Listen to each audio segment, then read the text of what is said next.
Each candidate will have up to 10 minutes to speak. You don't necessarily have to take 10 minutes by any means.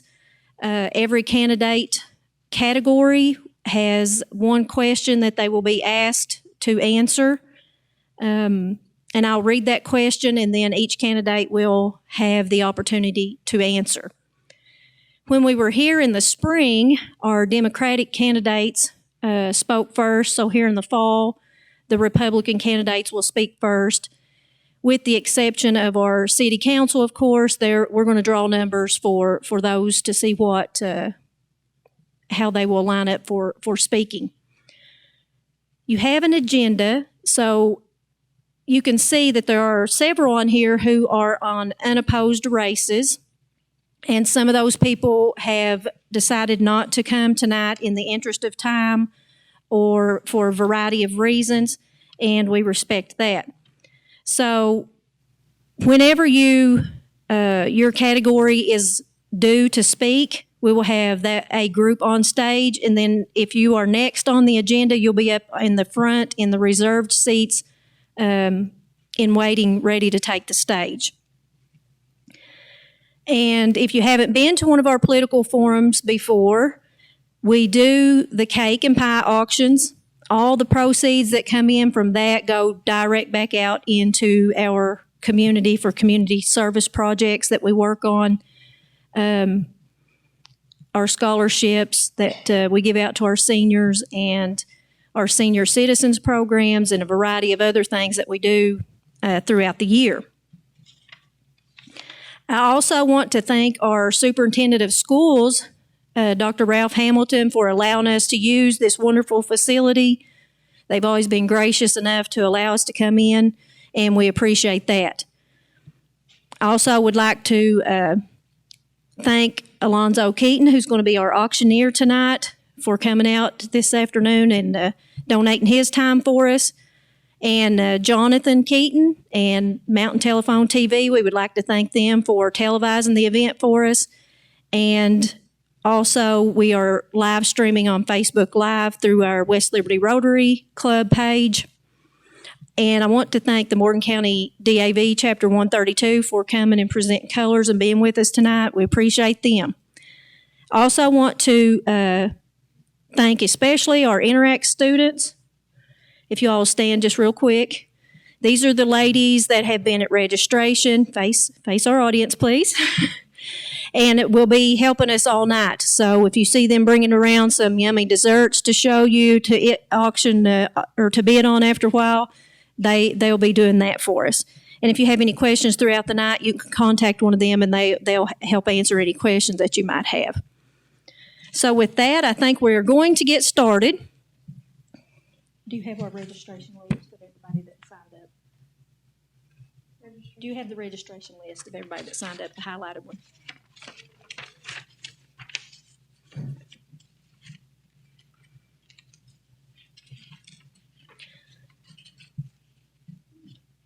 While she's getting that registration list, I have a registration list, but we highlighted everybody who actually showed up tonight so we could be as efficient and speedy as possible. I wanted to also bring your attention that on the back page of our agenda tells a little bit about Rotary. We are a community service organization that's a worldwide organization, and we have several different main focuses. Our motto is service above self, and that's what I think almost everybody who offers themselves as a candidate exhibits, because you're offering service and sacrifice for your community, and we absolutely appreciate that.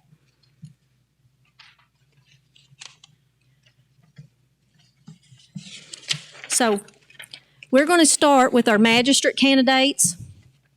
For District 1, Ms. Kathy Littrell and Mr. Eric Pelfrey, if you all could come to the stage. And then for District 2, Donnie Keaton, if you could come to the reserved spot. And for District 3, Tommy Fannin, if you could come to the reserved spot. And also District 4, Mark Kemplin and Brandon Evans, if you all could come to the reserved spots.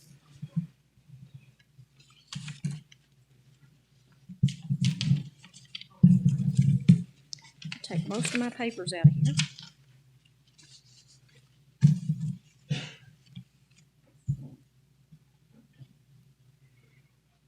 Yeah, just come on. Before our forum, we were taking questions from the public. And we decided on no live questions because we're live streaming and sometimes you can't control what people say, so we didn't want any ugliness to happen. So, having said that, we have selected one question for each and every category. So the magistrate candidate's question that they were asked to answer within their allotted 10 minutes is what is the most important responsibility of the magistrate position and how do you feel you would be most suited to meet those needs?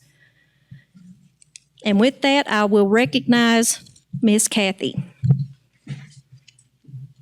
Thank you.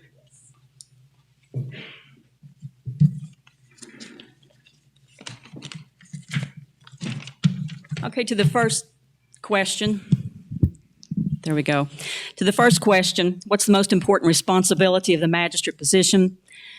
According to the Legislative Research Commission, the most important function of the magistrate is service on the fiscal court. I had a lady tell me that she was going to vote for me, but that she would be watching to see that I attended the fiscal court meetings. She stated that it made her angry to see people who had been given the responsibility and shirk that responsibility by not attending the required meetings. I told her that when I have a responsibility, I put it on my calendar, and I arrange the other things in life around that event. I will not shirk that responsibility.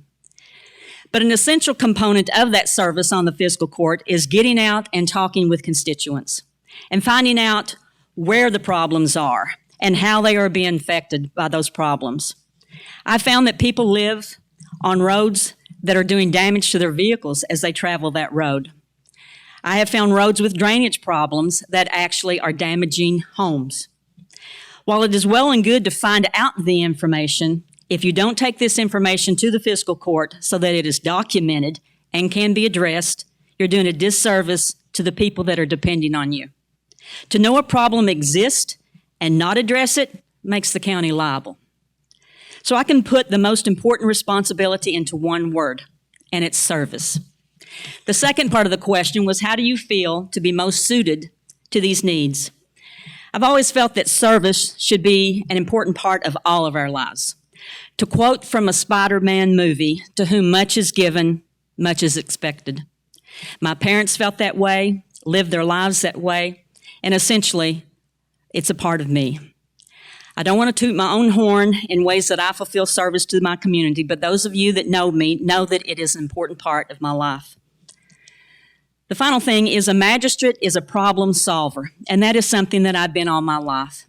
After graduating from the University of Kentucky in 1980, I ran my own business for 6 years, a dry cleaners. Let me tell you, every day was problem solving.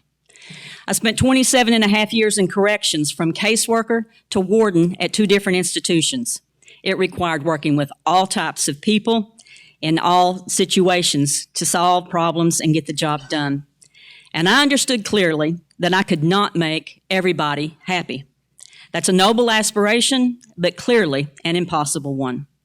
But I treated every problem seriously and worked to improve the situation.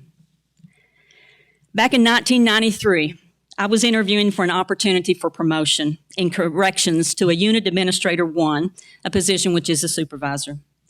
I was asked by the interview board to tell them why I was the most qualified for the position.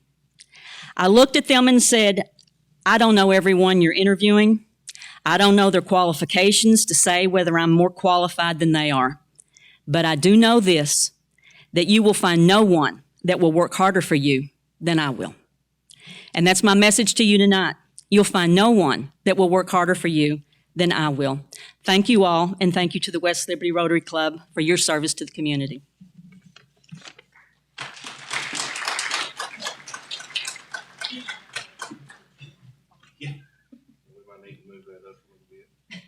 I just want to let y'all know as you come to speak tonight, the microphone is adjustable because some of us are shorter and some of us are not so much. So, yeah, I'll just hold it. Thanks, Cheryl. I can't hold that. I'll just hold it like this. Good evening, everyone. When I was given this question 2 days ago, day ago, something like that. I tried to think, and I started to write down this speech when we done this back in April or May, whenever it was. I had a really good speech, had it all written down, and followed it word by word. But I got to thinking when I started to write this stuff down, all the different values and qualifications that would make me a good magistrate. I stopped it. And tonight I decided there's no use following the script. I want to speak from the heart, and I want to tell you what I think that would make a good magistrate, who I would want to be a good magistrate and be the magistrate for District 1. So with the values that it takes to be a magistrate, there's so many. There's many different things. One of the most important things is to be a voice for your district. Now, we can go road to road. We can go holler to holler. We can go through the city of West Liberty, District 1, 2, and Lacey Creek, and we can find many different problems. A lot of those are honestly out of our control. It's city related. There's roads that can't be touched. There's people that think the roads can be touched, but they can't. They're city streets, they're city roads. But what I can promise you, if your road is a county road, chances are I've already drove it. I go out on Sunday evening, and I'll drive these roads, and I'll look at them. There's roads that have been reported already that have been really left out. There's roads that have had ruts in them, almost knee deep. There's roads that are impassable in some conditions. So with that being said, what I want the voters in District 1 to do, I want you to vote for the person. Don't vote for the party, whichever way that it might be. If you're Republican, if you want to vote Democrat. If you're Democrat, you want to vote Republican. That's why we have the opportunity to vote. That's why we have the right to vote. We don't have to vote along party lines. It's not like that. If you vote for the person, not the party. The value of a magistrate goes a lot deeper than just going to a meeting, going through the motions, and doing those sort of things. A magistrate needs to be out. A magistrate needs to know if someone calls you and says, I have a culvert that needs repaired. You need to know how to repair that culvert. Prior to, I've worked for Line as a maintenance manager for the last 12 years. I've been with Line total for 18 years. Before that, I helped lay water line throughout Morgan County. I know these things. I know what to do. I know how equipment works. I manage over 250 pieces of equipment daily. I work with budgets. I do all these things on a daily basis. I would love to bring that to Morgan County and be your master of District 1. What was the second part of that question, Cheryl? How do you feel you would be most suited to meet the needs? Most suited to meet the needs. I'll be a master 24/7. If you call me, I'll promise you I will return your call. If you text me, I'll return the text. My number is, gave it the last form that we had. My home number is in the book. My cell phone number is 606-422-0909. Call, text, I'll come out. I'll look at your roads. I'll do everything that I possibly can to make Morgan County better, to make District 1 better. Now, since our previous time here, we've had a lot of changes in our family. My wife, Ashley, actually moved back from being assistant superintendent in Montgomery County to being our high school principal in Morgan County. So that was a big step for us, a different way. And we went from Little League baseball to travel baseball, and we just finished up our Little League football season where I've been a coach in all three. So we've had a busy summer, a busy early fall, and but we're looking forward to November the 8th. We're looking forward to, we want people to get out and vote. That's one of the biggest things that every person here standing tonight, we need people to get out and vote. One way or another, this is your right. Get out and vote. But I want to thank Cheryl McGraw. I want to thank the Rotary Club. I want to thank the Interact Club. Thank you for allowing us to be here tonight, and I appreciate each and every one of you.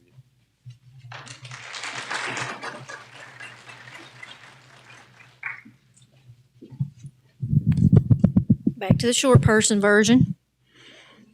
Donnie, if you want to come up on stage And also, Tommy, if you want to come on up. I'm going to leave this question laying here in case we need to review or refresh it. Right there. Go right ahead. I think she's throwing that short version at me. So I'm running unopposed. My name's Donnie Keaton. I'm finishing up my fourth year of a magistrate. I want to support the Rotary Club, support everybody, and support, all the other candidates. Asked on what is the important responsibility of the magistrate position. We have several important jobs if we do it. We have, a lot of things we do is when we voted to put a lot of money into the school safety. We done put thousands of thousands of dollars in that. We help with the sheriff's budget. We do all kinds of things. We hire the treasurer. The treasurer actually works for the magistrates. And I know a lot of people takes it out on her because of some of the things that the judge does, but everybody downs her. And, she don't get the appreciation, but, she works for us. We have to pick her out and make sure, she helps us a lot. A lot of these roads, I feel, or in my district, we have blacktopped several roads.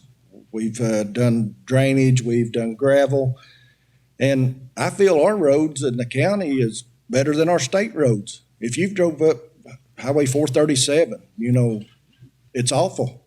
And our county roads is, not tooting our own horn, but we have put millions of dollars in blacktop. We've cut the brush back. Our district was always, I felt, neglected. And right now, I think still, I have sent senators and representatives trying to get the like 437 fixed. We need guardrail, like coming off of 172 when you come down from the Johnson County line. There's a big hole there. I'm on the fire department. I'm the chief there, and when you drive by and you just see lights down in there, we need guardrails on there. That's something, we also work to talk to the state to try to get that done. But why I think it most suited for this, I worked before in reclamation for 18 years. I've been on the coal mines. I've run equipment. I've fixed drainage. I've done stuff like that. And I'm not the best. I'm just, I feel everybody can have a part in, we can discuss things. I used to hire people and fire people. And we need to make sure everybody has a job to do. Don't wait till or go up there and say, well, what am I doing today? We need to have it laid out and for everybody knows what to do. And I'd like to thank the Rotary Club for having us today, and thank Alonzo for coming to auction off the stuff for us, and tell everybody good luck. Thank you.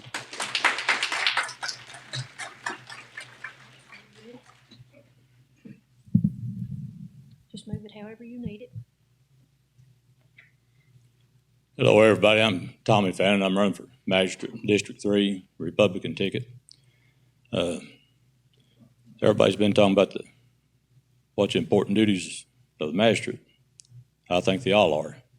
Attend the meetings, be a voice for the people of your district, and see that things are carried out for the better of the county and your district. Attend the meetings, and just take active part in the community and see and know what's going on.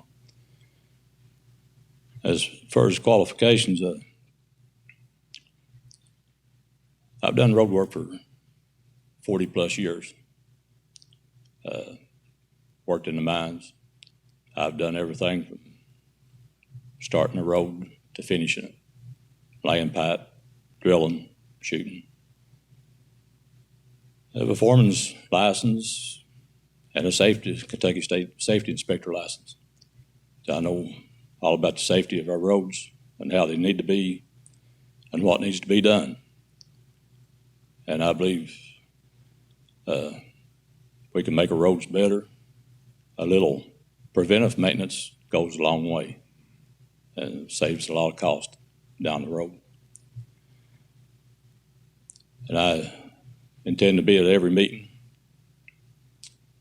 And when the crews are out working, I plan on being there with them. Snow removal, working on the roads, brush cutting, mowing. I'm going to be there to make sure everything's done to suit the people in the district. I'd like to thank the Rotary for having this and the DAV for coming out. And that's about all I have. Thank y'all.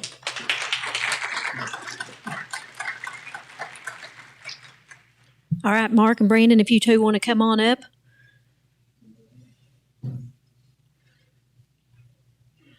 And if the school board candidates want to come on down to our reserved seating, Ricky Pennington and Miss Jessica Skaggs just here on the front row.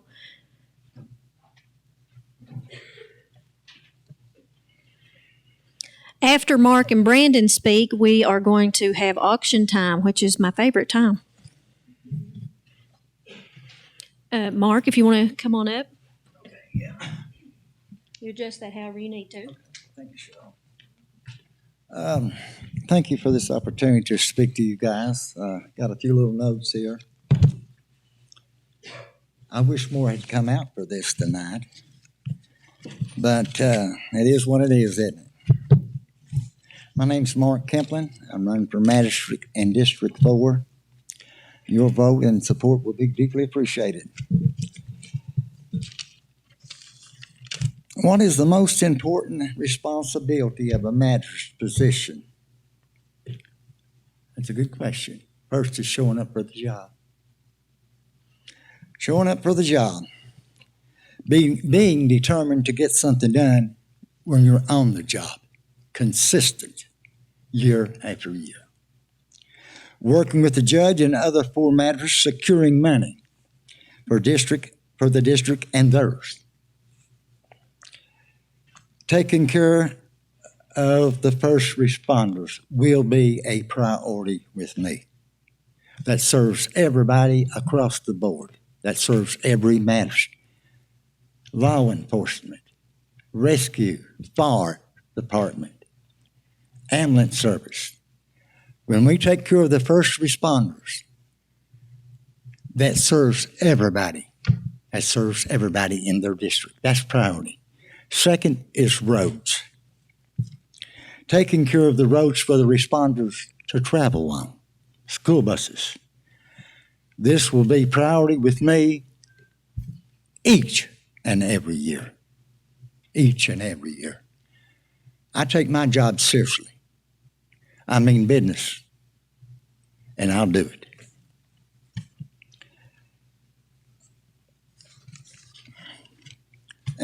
How would you be most suited to meet these needs? I was a union business rep for Sheet Metal Local 110. I've negotiated contracts, settled grievances, negotiated wages, negotiated insurance. I was over 5 different shops. I had 350 employees under me. I had a lot of responsibility. I was appointed for the position. I served that appointment term out, and I was elected 2 terms, unopposed. Why? I got stuff done.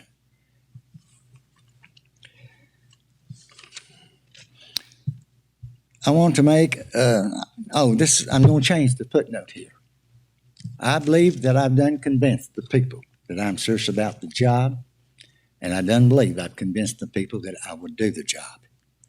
But I want to take part of my time to speak on behalf of the ones that don't have a voice, and that's the unborn. Life and death is on the ballot when it comes down to it. life and death. Some of you may not want to hear that, but that's the God's truth.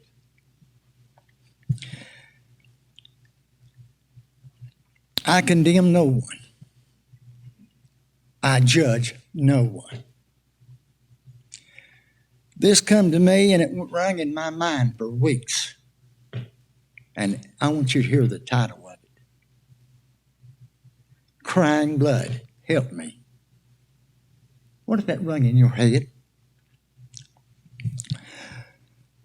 Crying blood, help me, the little voice.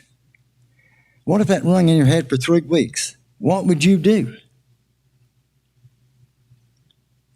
What does it mean? I had never heard of it, but that kept ringing in my head. I don't have no living children.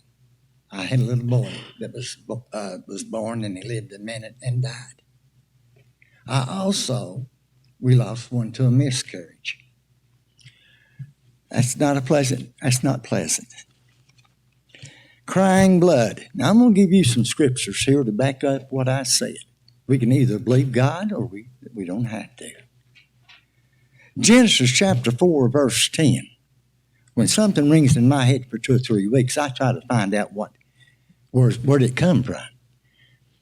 Does God speak to people? Friends, if God doesn't speak to people, there'll never be another person saved. Wouldn't that be sad? God does speak to people.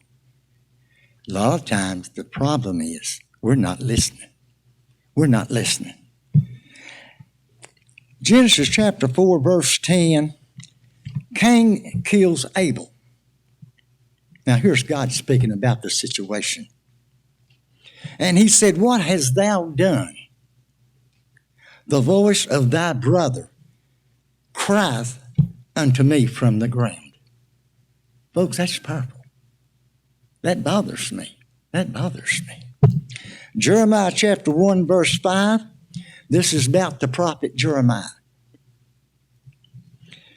"Behold, before I formed thee in thy belly, I knew thee."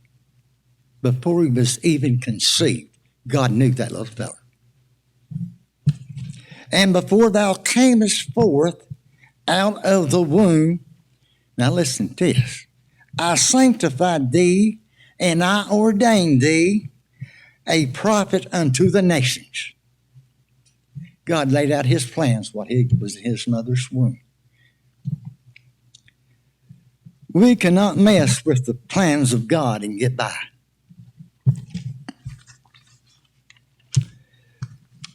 Now here's a sad note. It breaks my heart. If you've lost 2 kids and don't have them, then it should cut your heart. It should touch your heart. Around 62 million babies have been aborted. They don't have a voice. I'm a voice tonight. I don't like doing this. I don't like to have to say this. But things are getting so out of hand. Somebody's got to be courageous. They got to be bold. And sometimes they've got to speak with clarity. I'm not the greatest spokesman. But I'll tell you what, I mean business when I speak.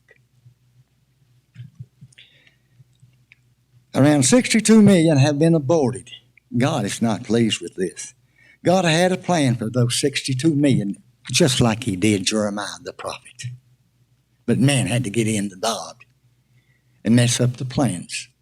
How many Abraham Lincolns, John F. Kennedys, Billy Grahams, Susan B. Anthony's, Joan of Arc have been aborted?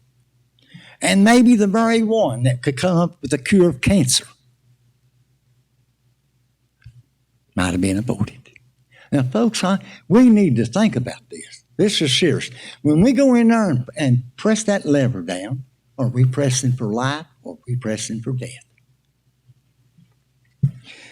Romans chapter 12, verse 19.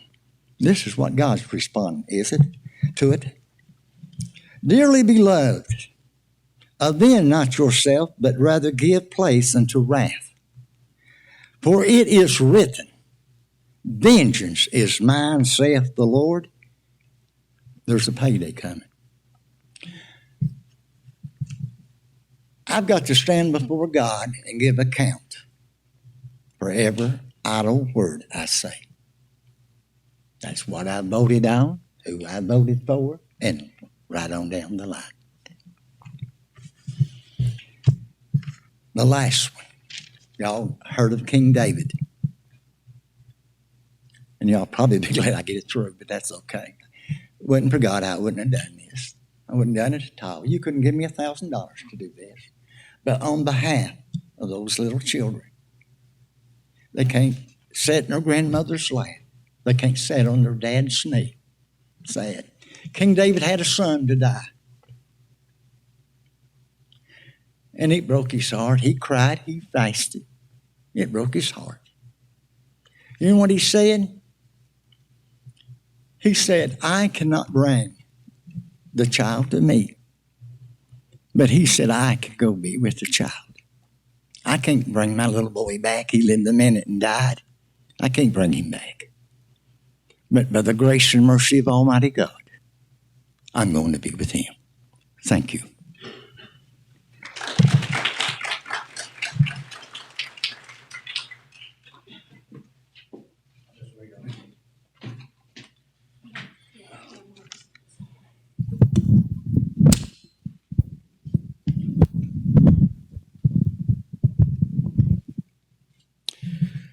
Hello, my name is Brandon Evans, and I'm running for a third term for magistrate in District 4, which includes the Eazell and Chapel precincts. I'm the youngest son of Dexter and Karen Evans of Woods Bend. I reside in Woods Bend with my beautiful wife, Jenna, who's a teacher at Eazell Elementary, and my beautiful daughter, Macy, who is in the third grade at Eazell. There are two main responsibilities, in my opinion, of being a magistrate. The first is being available and listening to your constituents. A good public servant will listen to the concerns of the taxpayer. For 8 years, I have listened to your concerns and the needs of our district and have delivered results. The last aspect that I believe is very important is the ability to read and project budgets, financial condition reports, appropriation condition reports, and budget transfers. My background in banking and bachelor's degree in business administration allow me to do these important aspects of county government effectively. Over the past 4 years, a lot has been accomplished in District 4 and Morgan County.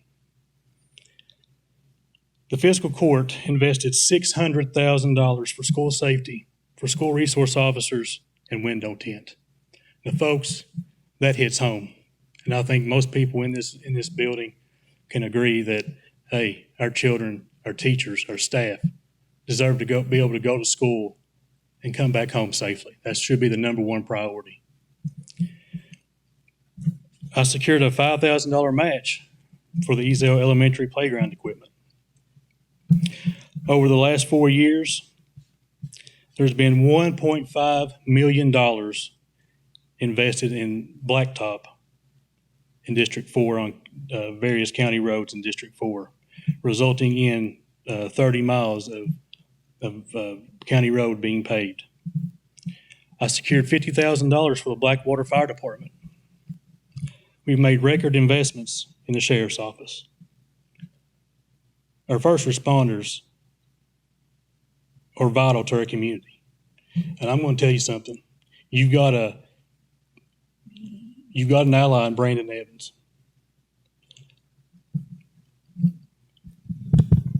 We invested $500,000 in the new bowling alley at the Wellness Center. The Wellness Center is now free for Morgan County citizens. If you want to go in, exercise, if you want to walk, play basketball, you can get in. You can go in there for free and do that. You're already paying for that through your tax dollars. There's no use to getting double charged. That's wrong.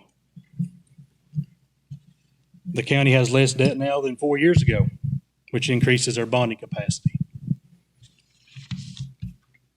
The last thing, I voted to make Morgan County a Second Amendment sanctuary. Folks, I believe in the Second Amendment. I was born with a gun. I hunt. And I believe in the Second Amendment. I'm a fighter and a proven leader who gets things done. I have worked relentlessly to get the job done and will continue to do so when you reelect me. Allow my experience to keep delivering results for our district. On November the 8th, reelect Brandon Evans, Magistrate in District 4. Thank you all.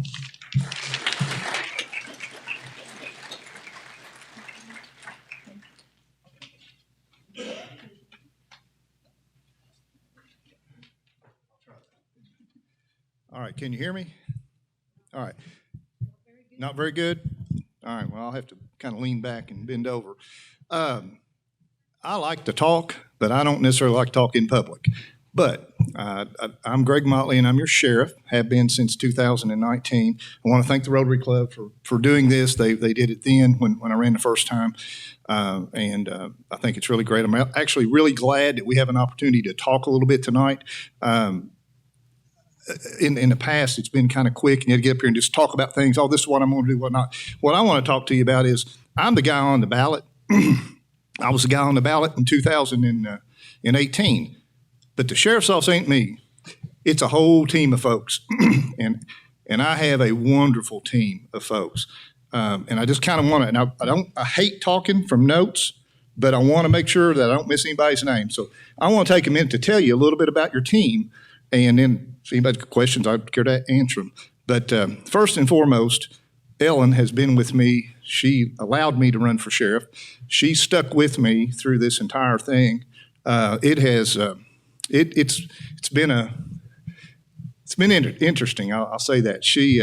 She's done a lot of stuff by herself the last 4 years. I've left her standing places and taken off, left her sitting in the truck when every time she gets in the truck to go to some event with me, we end up arresting somebody or doing something like that.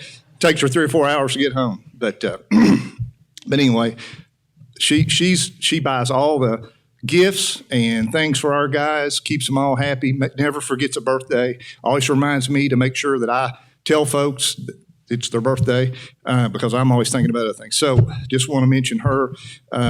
When I got close to becoming sheriff, I reached out to Brian Evans. I said, what are you going to do now that you're retired? He said, I don't know. I said, well, you want to be an SRO? I'm talking to the school system, and we would really like to do that. And he goes, well, I don't know. If you win the election, we'll talk. So I won the election. I went to him. He come on board with us day one. He started in the school. We didn't know nothing about SROs, but he started in the school with us. We have built, and I'll talk a little bit about that, but we built a SRO program that I would put second to none in the state, have some of the best.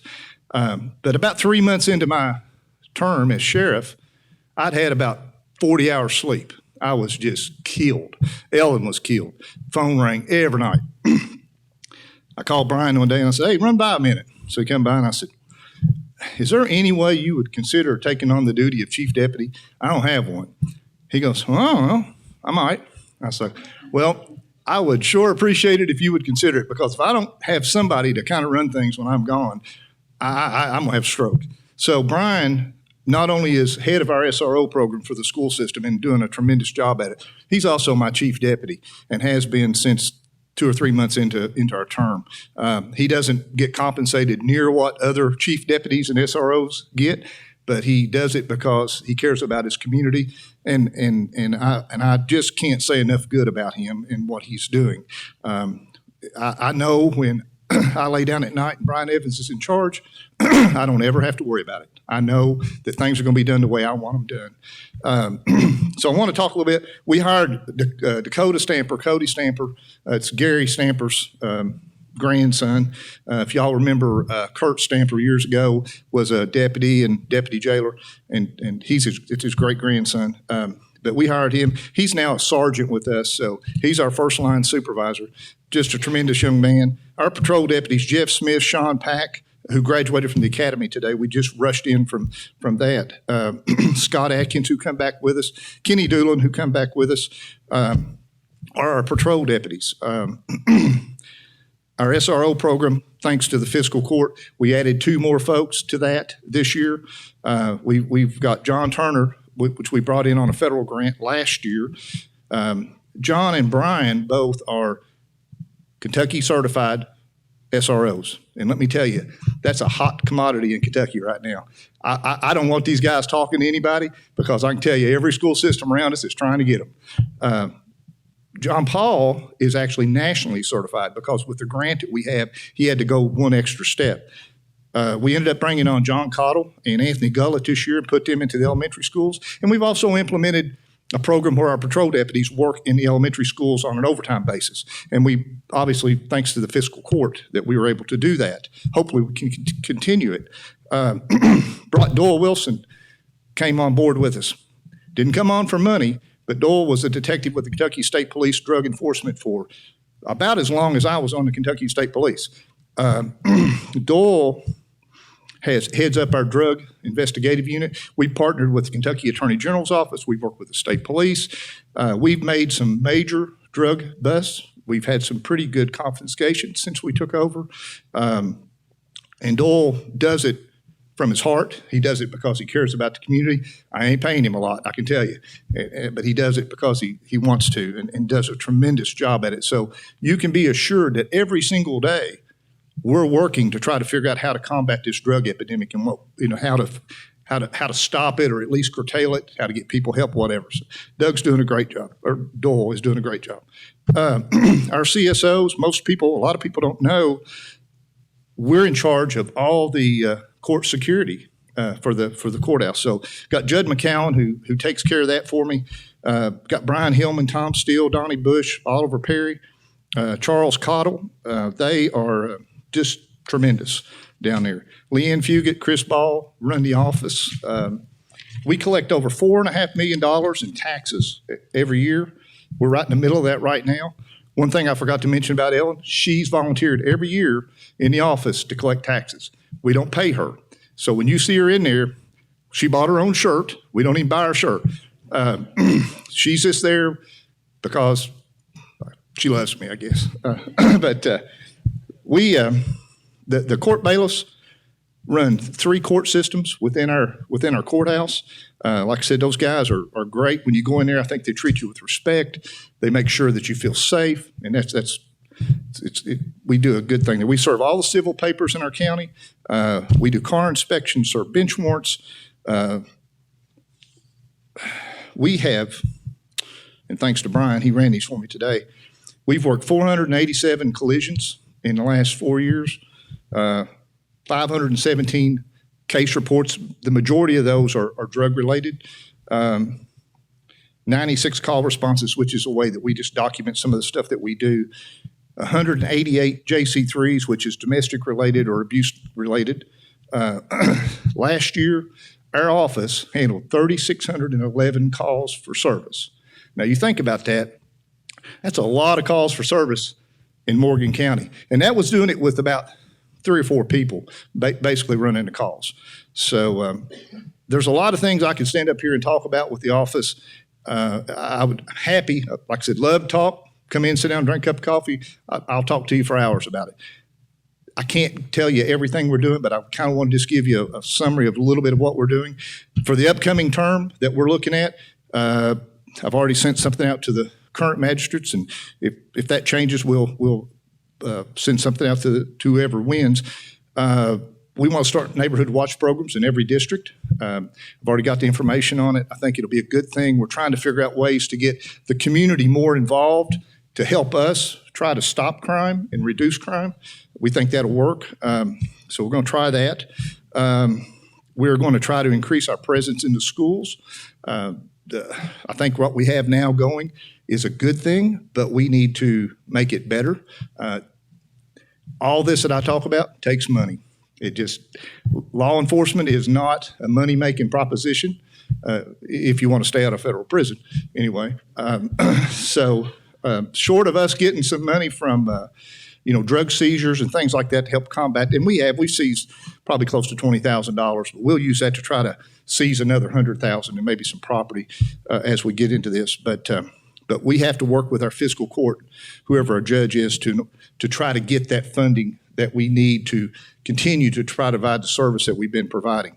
I'm very, very frugal with our budget, and you can ask these magistrates. I don't come and ask for stuff unless I need it. We bought used cars. We bought salvage cars and fixed them. They look good. A lot of them got tons of miles on them though. But anyway, just want you to know that we're working hard. We're trying to be frugal with the way we do it. Our audits are clean and good. We've actually saved the county about $9,000 this year on an audit because we were allowed to what's called agreed upon procedures. So they allowed us to apply for that. We were accepted, saved the county a ton of money. They come in, do an audit that normally would take maybe 3 weeks, takes about a week. So we're continuing to try to do things like that to save the county money, to help keep the county safe.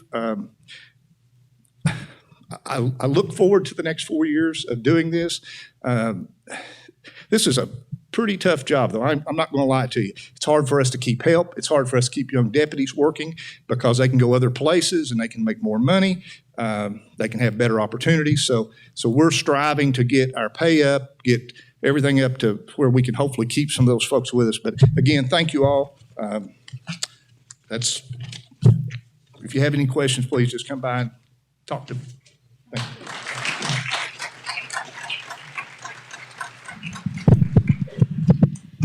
I want to thank Sheriff Motley for coming. I know he's unopposed, and I also want to thank Magistrate Donnie Keaton for coming. They're both unopposed, but I always think it's good to hear from people who are unopposed so that they can tell us what some of the accomplishments are within those programs that they're over.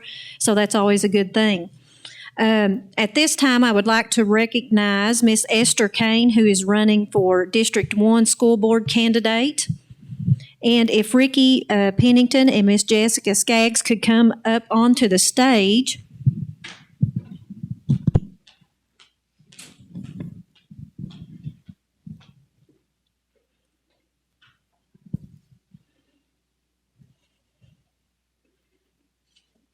Unplug that, please. Thank you.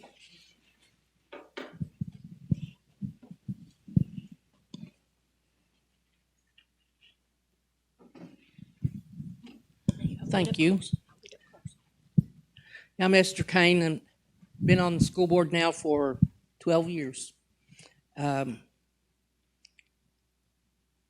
question is, what do you feel is the number one problem our students are facing today? And how can the school board members help students overcome this problem? Well, there's a lot of different things. But the main thing is to see that they have the education, that when they graduate from high school, that they can go into the workforce. Either they can go to college, a vocational school, somewhere where they feel comfortable. We also have the ATC that our students, some of them go to, and a lot of them walk out with other jobs when they get out. I know, like welding for one, auto body, nursing. Problems the students have, I really don't know for sure, except they want to learn. Some don't know to read very well. Our teachers are working with that. We as school board, we get programs to help the kids and to help them with books and so forth in learning. It's a big deal for kids to be in school. Some are afraid. We have the SRO officers there in all of our schools somewhere at some point in time, and they're not afraid anymore. They have somebody that they can talk to if they need to. We as a board are united together.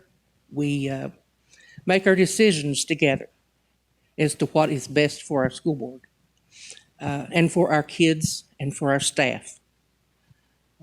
We were lucky that we were able to do our new high school in the past, and I think all the kids are enjoying that new high school now.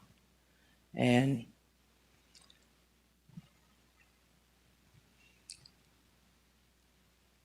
I don't know for sure what all I'm supposed to be thinking of here as to what all they, to say that a problem within the school, I don't think we really have that much of a problem. We have new principals this year, and they're working great with our kids. And if they have a problem, they can talk to the principal. And they can, if the parents have problems, they can also talk to the teacher, then the principal, and if they're not satisfied, then they can talk to the superintendent, and then us as a board comes next. But we don't get that very often. Most of the time, they can work it all out with the others, and we have good people running our schools. And I think that we're trying to get the kids, their education is the big thing. And we have teachers that wants to see our kids learn. And I call them our kids because they belong to all of us. And we all have to work together to see that they get what is needed. And appreciate everything everybody does to help out with the kids and so forth when they have their fundraisers and so forth.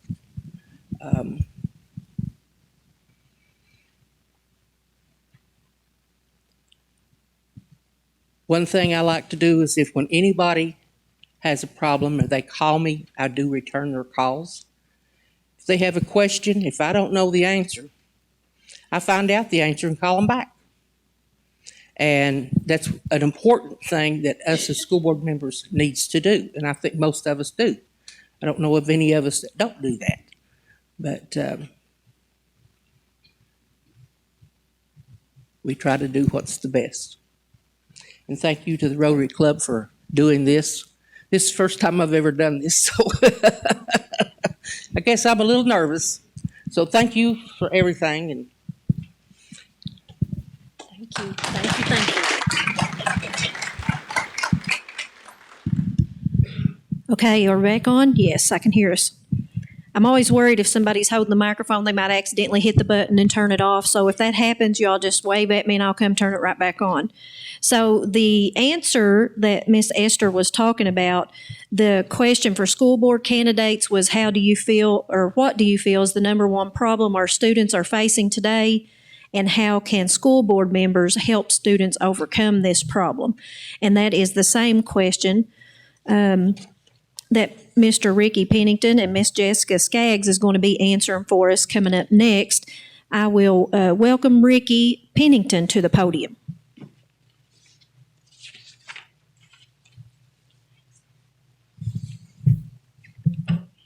Hello, everyone. My name is Ricky Pennington. Can everybody hear me good? All right, good. Everybody says I got a loud voice, so maybe it won't be a problem to hear me in the back there. Like I said, I thank the Rotary Club for inviting us to do this. This is a great honor to speak in front of everybody. Just a little bit about myself before I get into some of the questions and answering that. I have grew up and from District 5. I live in Lower Sand Lick. I don't know if anybody's aware of that, but that's about as far out as you can get. And one thing I always been telling people is I am not a politician. Don't claim to be one. Not trying to be one. I know we got our magistrates, our judge executives, our candidates that are running for these positions, and their priorities are roads, jobs, all these different factors, which is extremely important for the county. But to me, our greatest resource is our children. Hands down, doesn't matter whatever else we try to accomplish, we always want the best for our children. And being a school board member, it's a great honor for me. I've actually served for about a year now. I took over for Letha Helwig, and it's opened my eyes a lot.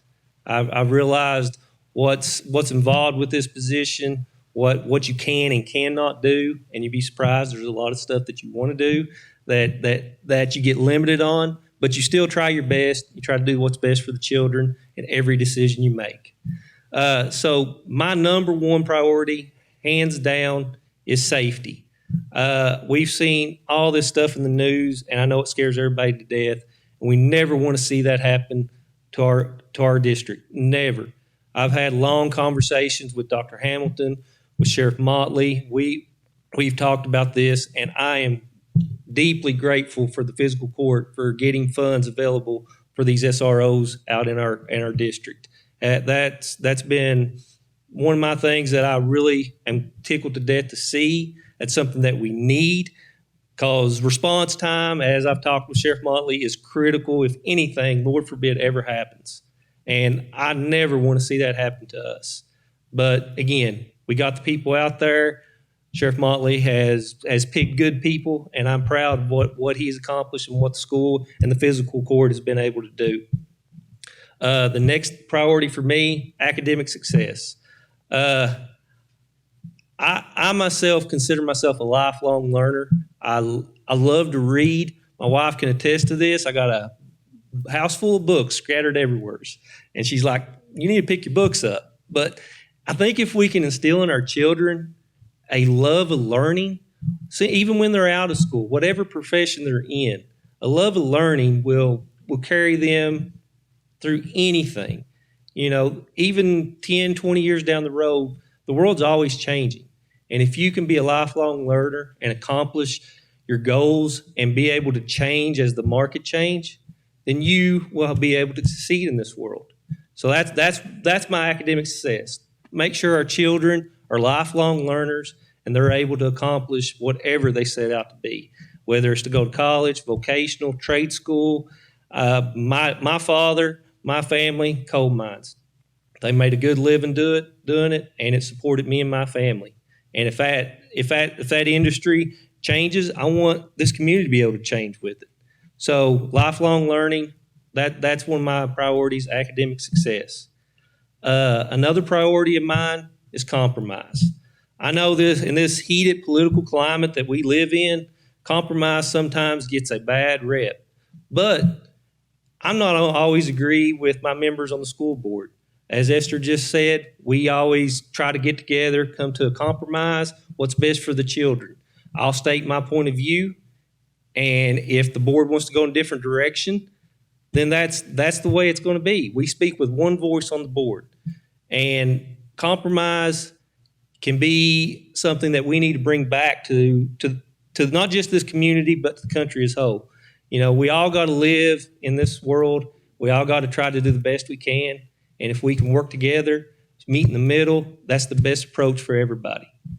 So just some of the things that, since I've been on the board, that we've been able to do. We actually set a new tax rate here recently, and this resulted in lowering the property taxes for the residents of Morgan County as it goes to your school board or your school taxes. So we was able to accomplish that. We was able to issue new pay schedules that issued raises across the board, teachers, cafeteria workers, bus drivers. Every one of these people in our school district are vital to the success of our children. It ain't just principals, superintendents, it's also the teachers. It's also the cafeteria workers, the bus drivers, the aides. All these people are so important. And to be able to devote the resources to raise that pay scale, that meant a lot to me, and I'm glad I was able to vote for that. So, and then another thing that I like to say is I wasn't voted. I was appointed to fill this position for the last year. Letha Helwig, she had the position before me. Me and her had several discussions while she was on the board. One thing that she said to me that kind of sticks out, and I kind of took it to heart, and I want to share it with everybody, is we actually had a disagreement over something. And we talked and we talked and we talked. And she finally come and said, look, I know we're not going to see eye to eye on this, but there's some things that I'm aware of that I can't talk about that you don't know. Will you please just trust my judgment? I said, Letha, I know the kind of person you are. I know you care about the children of Morgan County. I do. I trust your judgment. So with that being said, we're not going to always see eye to eye. I ask for your vote. And if I do get on the school board again, trust my judgment. I will always think what's best for the children of Morgan County. And back to the question, what can the school board do? What's the biggest problem that the school board or the school system for our children face right now? I know this has been talked about a lot, but COVID has created a lot of learning loss for our children. Our online learning, We were forced to do it. It wasn't something we all wanted to do, but we had to do it. And now the children are having to make up for that. And our teachers, our principals, they're addressing this issue head on. They're not shying away from it. They see the problem, they're aware of the problem, and they're working on the problem. It's going to take time. It's not going to happen overnight. I see it in my own family. We got this problem, but these principals, these teachers, the school staff, they are really addressing this right now. And as a member of the school board, how can I help them? Resources. That's one thing that the school board has some control over, is devoting resources. So if the principal and superintendent bring something to the board, says we need this to try to accomplish this, that's going to be my goal, to get these resources out there so we can address these learning losses that has happened. And another thing, my last thing, I'll get down here. I told my wife I was going to try not to be up here for 10 minutes. So accountability, it goes from the top to the bottom. I am accountable to the citizens of District 5. If I don't do the job to suit you, then yes, I do not deserve to be voted in and serve on this. It flows to the superintendent, down to the principals, to the teachers, even the students themselves and the parents. We are all accountable. We all need to take a pride in our district, take pride in our children's education, and help from the top to the bottom. And I thank you all, and have a good day.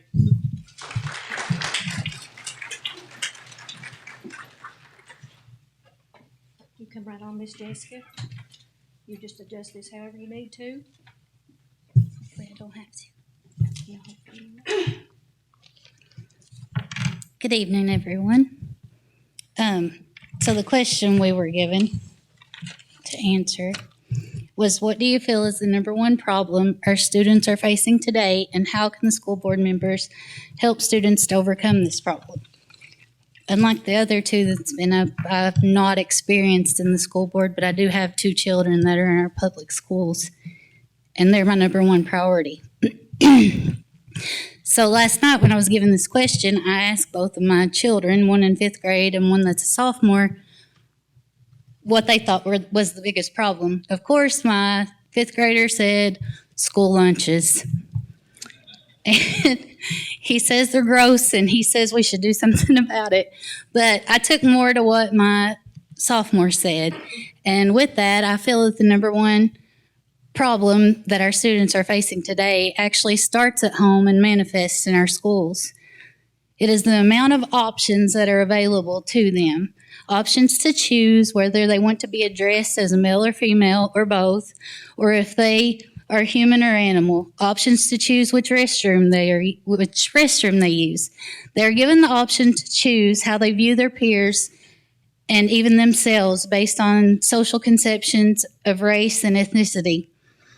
All of these options are creating animosity and further dividing the classroom. And I feel the best way for the board to overcome this problem is to decipher the curriculum that is used at each grade level to ensure our students are focused on subjects such as science, health, and biology, and not identifying their gender, to make sure that their mathematics and history lessons are not laced with critical race theory. We need more central focus on education itself and less on being politically correct. And I think John F. Kennedy said it best when he said the goal of education is the advancement of knowledge and the dissemination of truth. But tonight, I would like to address the audience that led me to run for a board seat in the first place, and that's our county's parents. I know our schools are top-notch, as are the teachers, the staff, and the administrators in them. But it is the support, involvement, personal accountability, and trust from the parents that make the school system what it is. The connection between parents and our school system is a relationship centered around our children. Healthy relationships are very important for mutual achievement. They also require people feeling empowered to speak up and share in responsibility and transparency. That is not always easy or comfortable. This is why our school board must be committed to providing strong leadership that will maintain a healthy relationship between parents and the school system. We do not achieve this or build excellence with a war behind the door that leaves most in the dark as to what conversations are being had or opinions and concerns that are being weighed. Our school board must instead set the tone of openly engaging each other and our superintendent in honest scrutiny and respectful discussions and debates. Which are representative of the various views, concerns, and ideas of the community and its parents. When feedback and concerns go unaddressed, invalidated, or parents feel guilty for having them, it undermines the parent-school system relationship, which is so critical in our success. People need to see mutual accountability play out, and more importantly, they need to hear themselves being represented. More and more students are being removed from our school system and resorting to homeschooling because the parents feel they have no voice when it comes to their child's education. Parental involvement is so important, especially in the questionable times we are currently facing. If elected, I am committed to creating an environment where parents feel heard and the school board holds itself to the highest standards, starting with myself.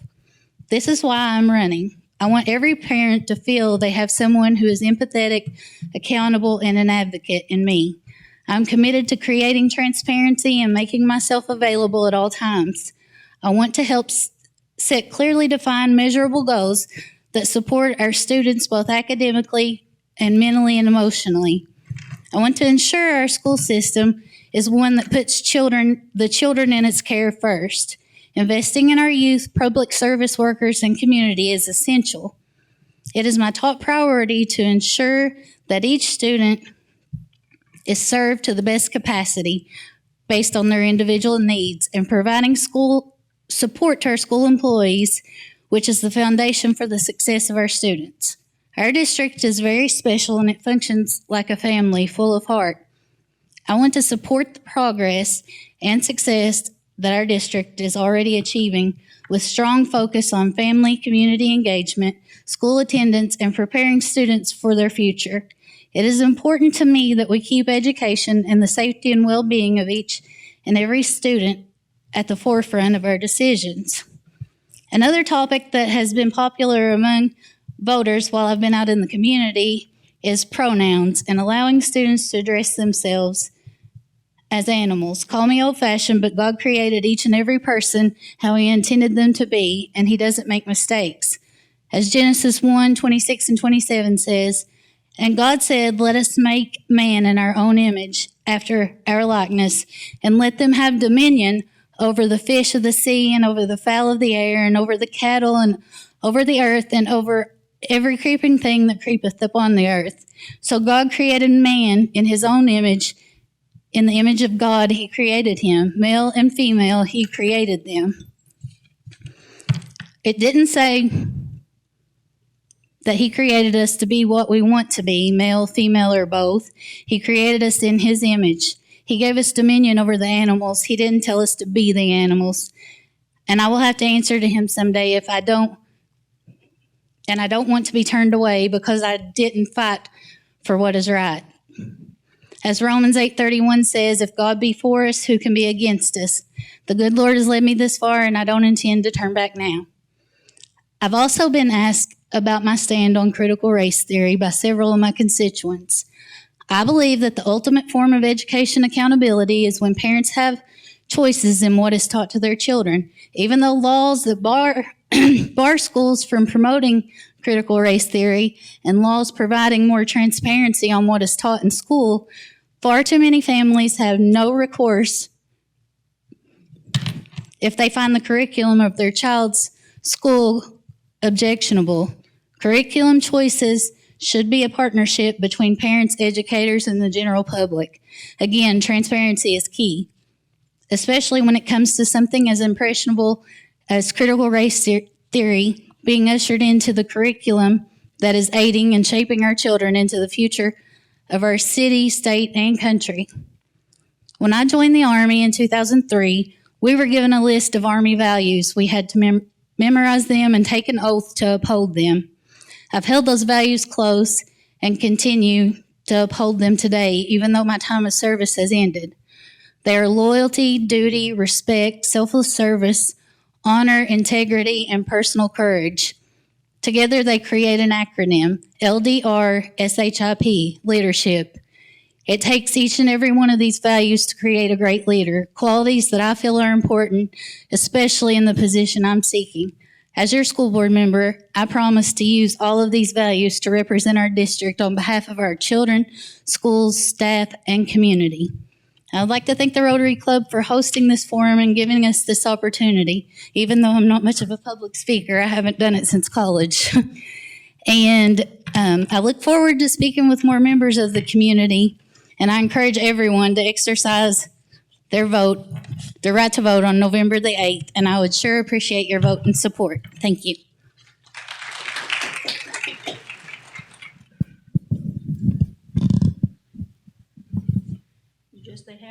Okay. I was talking to Grant there, and I can't believe there's 11 people running for this office, and only 2 of us shows up. And I'm gonna make this quick. I'm gonna make it simple. I tried to give you the best police department that I can, the best fire department. I won't vote to raise your city taxes, your property taxes. And I just want your continued support to reelect me as your city councilman. And with him being the only one that's interested in this position, I'd like for you to vote for him as well. There's 11 running and 6 get selected. So thank you all, and good night.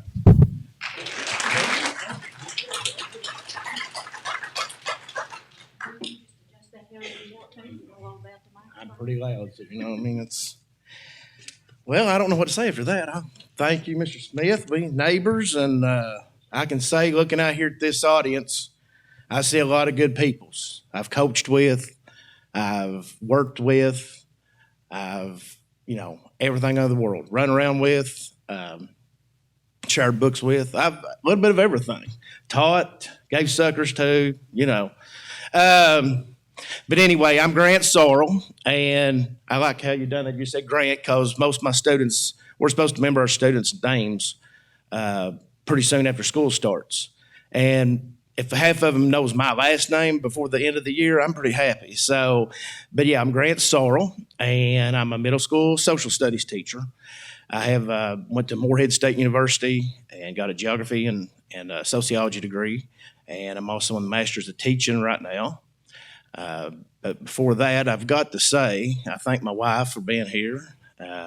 She is the one person on this earth that I don't know how she puts up with me, but she does, and I love her very much. I've got 3 children. I've got a 27-year-old. His name's Colby, and I have a 13-year-old. His name is Jackson, and I have a 2-year-old, and his name's Dixon Reese. So I like to spread them out pretty good. So, good Lord willing, 10 years from now, I'm done. You know what I'm saying? I'm just, sorry, babe. Anyway, but yes, I'm. My parents was David and Connie Sorrell. She was a Henry from up in Ezell. And my papa was White Henry and Venus Henry from Ezell. My papa Reese Sorrell and Laverne Sorrell was from up Maytown area. And my papa White drove a school bus, and my papa Reese was in a frozen food business with Charles Williams called L&M. They named after Laverne and Mabel Williams. And so I've been around business. My dad was PI, they called him, had a home tobacco warehouse. And so we've got a farm. Farm's been in our family since 1836. I've got the original deed in the pretty handwriting when Andrew Jackson was president. So we've got it framed. Very proud of that. But my papa Reese, he was my hero. I hope he's looking down here on this because I'd have to go with him all the time when I was little. And he was kind of a talker and like to tell good stories and jokes. And when Hardee's was over where Commercial Bank was, They used to be a big old table, if anybody remembers, over there. And they called, I don't know if they called it, but I always called it the liar's table. Because, boy, they go in there and they tell the awful stories you ever heard in your life. And one day I was sitting there, and I won't name the person's name, I love them dearly, but they're gone. And they said, "Hey, Reese," so there's a Republican meeting here about an hour at noon if you want to go over in town. He said, "Well, where's it at?" They said, "Oh, it's in the telephone booth there on Main Street. They can fit you all in there." Well, he got mad, grabbed his spittoon, and out the door he went. Well, I had run after him that time. He didn't wait on me, but my Papa White was a big Democrat, and my Papa Reese is a big Republican, so I loved them both. But I've worked for DCBS for over 20 years. Got to help a lot of people understand the disadvantages. So when I went to school, I felt what a lot of these kids couldn't say. And it means a lot. And lots of our classes, we'll start out and they'll say, "Hey, Mr. Sorrell, we love you." Or maybe they'll say, well, they back up Mr. Sorrell now. At first they didn't. It was kind of like coach or something. But they'll say, "Mr. Sorrell, we love you." And I'll be like, "Hey, I love you guys." And they'll say, "Who's your favorite?" And I said, I love you. And I mean that. And if you have me in class, you know I'm telling the truth. Because I hope that one day I see one of my teachers here that I love. I only got to have half a year, but you know what? I remember she gave me a geography book, and that geography book, and look what my major was, geography. And that was the first geography book I had. And if some poor soul later on down the line, and I'm still around, says, "Hey, you was one of my favorite teachers," well, I'll probably just fall down. I probably won't know what to say. But anyway, I love West Liberty. I love the people. This is home. I'm like Mr. Smith. I'm not for raising taxes. We can deal with what we got. We need to have stuff for our youth. I'd love to see a water splash park. I'd love to see the movie theater. I would love to see stuff. I'd love to see Main Street vibrant. We can't find a parking spot because there's so many businesses and so many people. I'd love to see it again, like when I was a youth. But you know what? I can't go back. And even if we did go back, we're not going to have them same good peoples. But what can we do? We can make it better. And I would love to see West Liberty grow and prosper. We see counties next to us, and they're dying up. They're drying up. Their people's coming over here and spend their money, and that's great. That's new money that we have here. And I'm very thankful for that, because new money is not just us passing that same dollar back and forth. We're getting that new money coming in. We're able to do more things. I love that. I love that we've been, getting restaurants. We're getting some businesses. We got the bowling alley. We need to be there for the youth. And our older folks, I'm getting there closer every day. When I had stage 3 colon cancer this summer, didn't know. So I'm a cancer survivor now. Didn't know. Just boom. So, I'm getting older. It makes you think when you're laying there in recovery. It's like, I'd like to have a place like the old Liars Club to sit around too and tell some stories one day. But other than that, I think that it's we've got great candidates. I know a lot of them's hearts is in the right spot. And people that's running against each other, I love them dearly. But I'm just saying, we've got a lot of good people. And so I wanted to say, and in conclusion, we are West Liberty. We are the hub of Morgan County. People from Morgan County come to West Liberty. We need to support and have plenty of things so they'll want to come to West Liberty and spend their money and not go to Moorhead or Mount Sterling or Paintsville. Is it going to take time? Yes. I just don't want us to dry up and go away. I want us to keep progressing. I'm a traditionalist, but I'm also a progressor. And when I coach, I always want the best 110% out of my players, and I want to give you all 110% when I help the city of West Liberty. So I'm glad to see we had one other one here tonight. I don't know what's wrong with anybody else, but thankful my neighbors up here, nice words. And yes, go out and vote. Get 6 of them, 6 spots. So remember, you got 2 of us here. So other than that, thank you all so, so much. My name is last on the ballot. It's number 11. There's 11 of us running. Mine's the very last. So just remember, my wife said this is corny, but I don't always listen to her, of course. But I'm number 10. You're number 10. I'm number 11. And I was going to say I'm last on the ballot, but first in your heart and head. So anyway, thank you all so, so much. And God bless and good night. Good luck. And I want to thank the Rotary Club, Cheryl. She's been so good to work with us. These students here, I love seeing them. Our DAV, the Board of Education, Mountain Telephone. I'm thankful for them. I forgot to thank them as well. So sorry, but thank you. Thank you, thank you, thank you.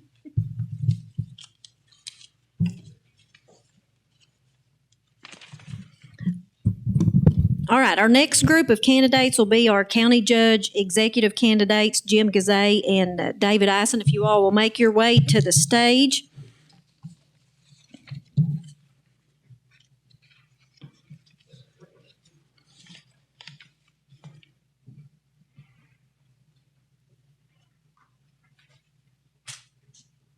I was going to read you the question that they're supposed to answer, but somebody's took off with my paper.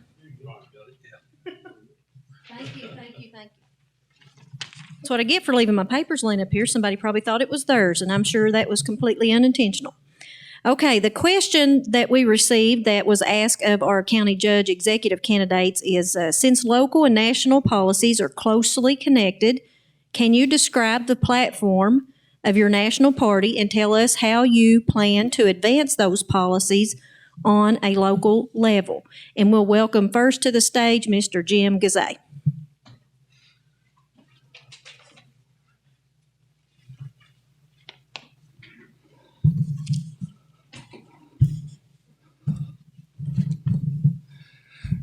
Grant, I'd like to tell you, where's Grant at? There you are. Hey, we can take a lot more phone booths these days. We got about 2,500. I like the question was, Cheryl just read it, and it's about platform, the party platforms. I brought a document here tonight because we are talking about platforms. And this is a document that we all have to sign as candidates. Every candidate signs this form, and you sign your name to it, and you pledge to uphold and support the principles and policies of your selected party. I can't compromise my values, so I signed for the Republican Party, which believes in the same constitutional protections as I do. So what does that Republican platform say? Well, the Democrat and Republican political parties view the world in different ways. In fact, it's not an exaggeration to describe Democrats and Republicans as 180 degrees apart on many issues.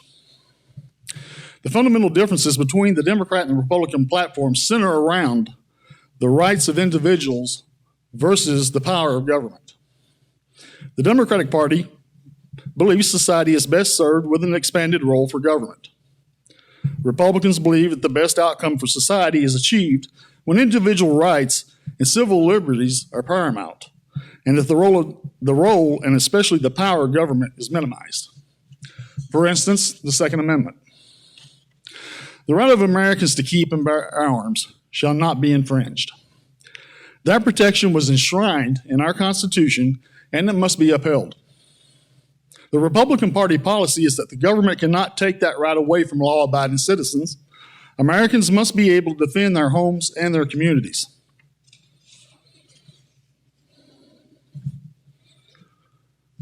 Immigration and border security, another example. For those of us who have grown up with the image of a free and secure nation, it's difficult to imagine a country where a nation doesn't have secure borders. Our party has always embraced legal immigration, but due to the current Democratic policies of mass, uncontrolled immigration and sanctuary cities, we have lost control of our southern border and the safety and security of those cities. Freedom of religion, free speech.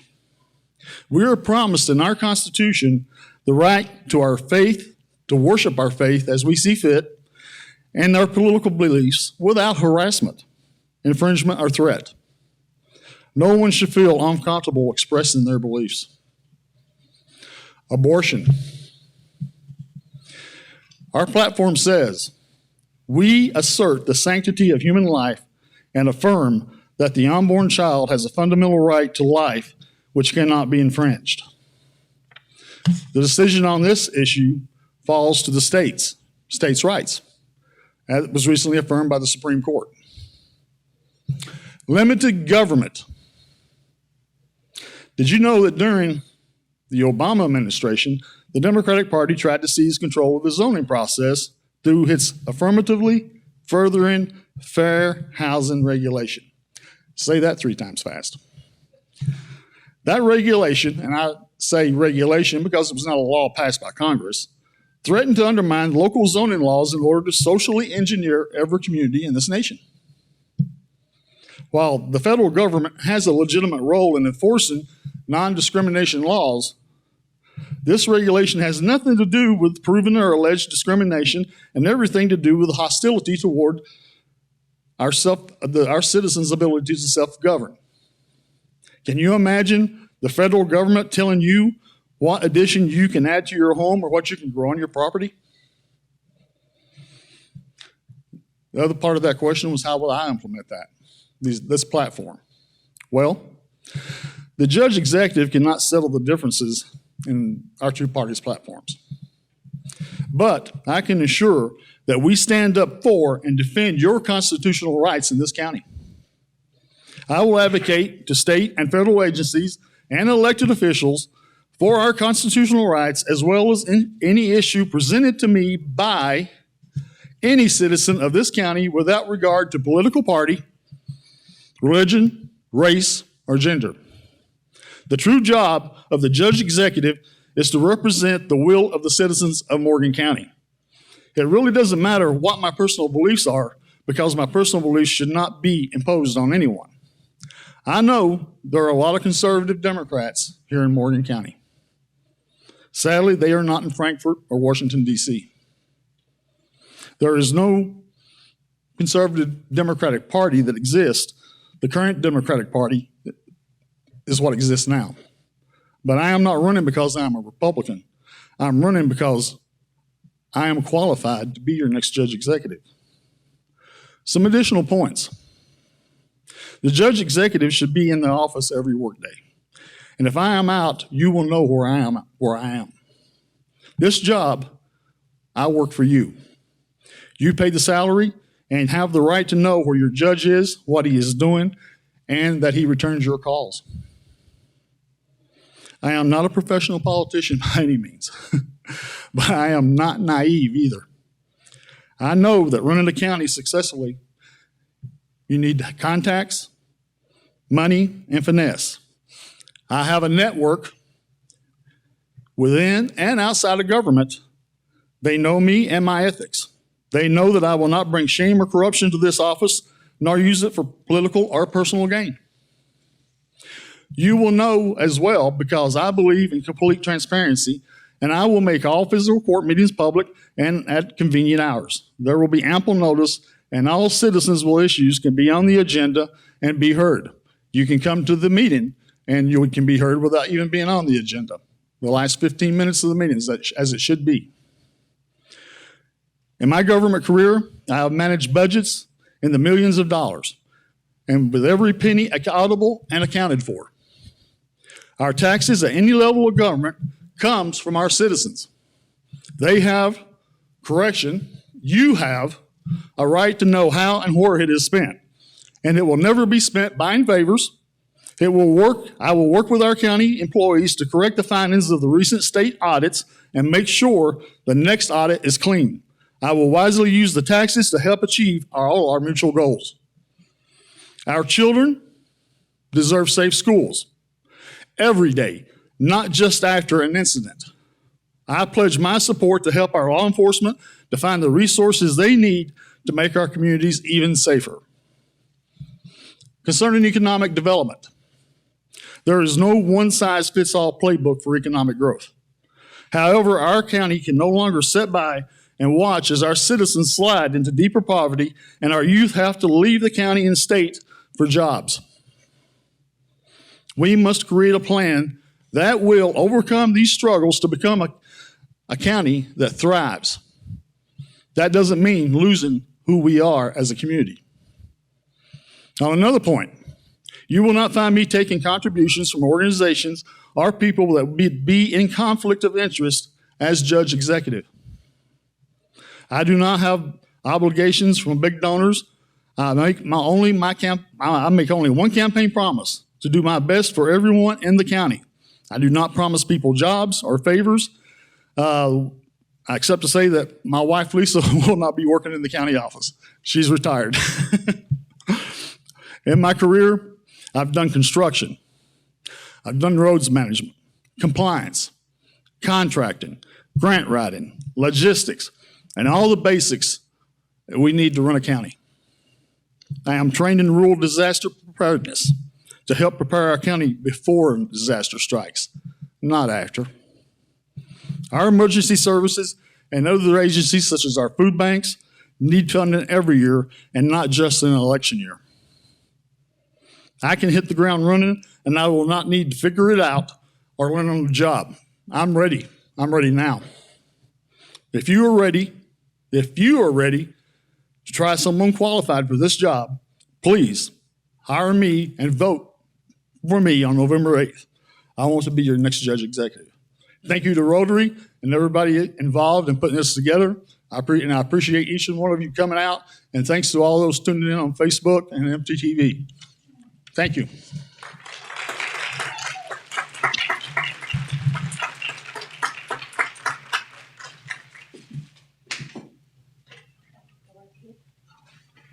Just put this microphone however you need it. That'd be fine, thank you. Yes, sir. We'll get it up here just a little bit.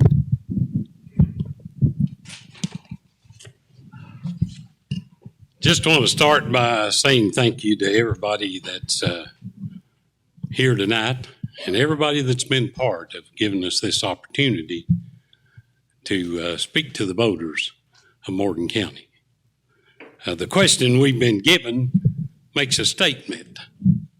In the beginning of the question, it says local policies are closely connected to national policies. Now, I've been out here for about a year. Jim's been out here for about a year, talking to all the people in Morgan County, and I can tell you that's not true. Sorry to hear that in this question, because the good people of Morgan County have their own way to make up their own ideas about what is good principles, what's good policy, what's good morals. They have their own idea about this. They're not waiting on a national party, not Democrat, not Republican. They're not waiting on them to tell them how they should think about the things in this country, and especially in our county. So you ask me, or can ask me, how do I know all this stuff? Well, I've been out here about a year. I've been talking to people, been listening to people. I want to be a good listener, you know. That's what is really important, is be a good listener. So if I tell you how I know all this, I got to tell you a little bit of my history. Got to tell you a little bit of our county's history. I have made a lifetime investment in Morgan County.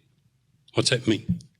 Well, it means I've spent my whole life in Morgan County. I was born in Morgan County, lived in Morgan County all of my life.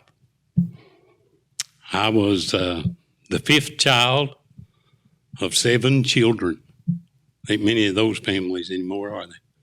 There were 7 children, and I was the 5th child. I was just kind of in the middle there, you know it.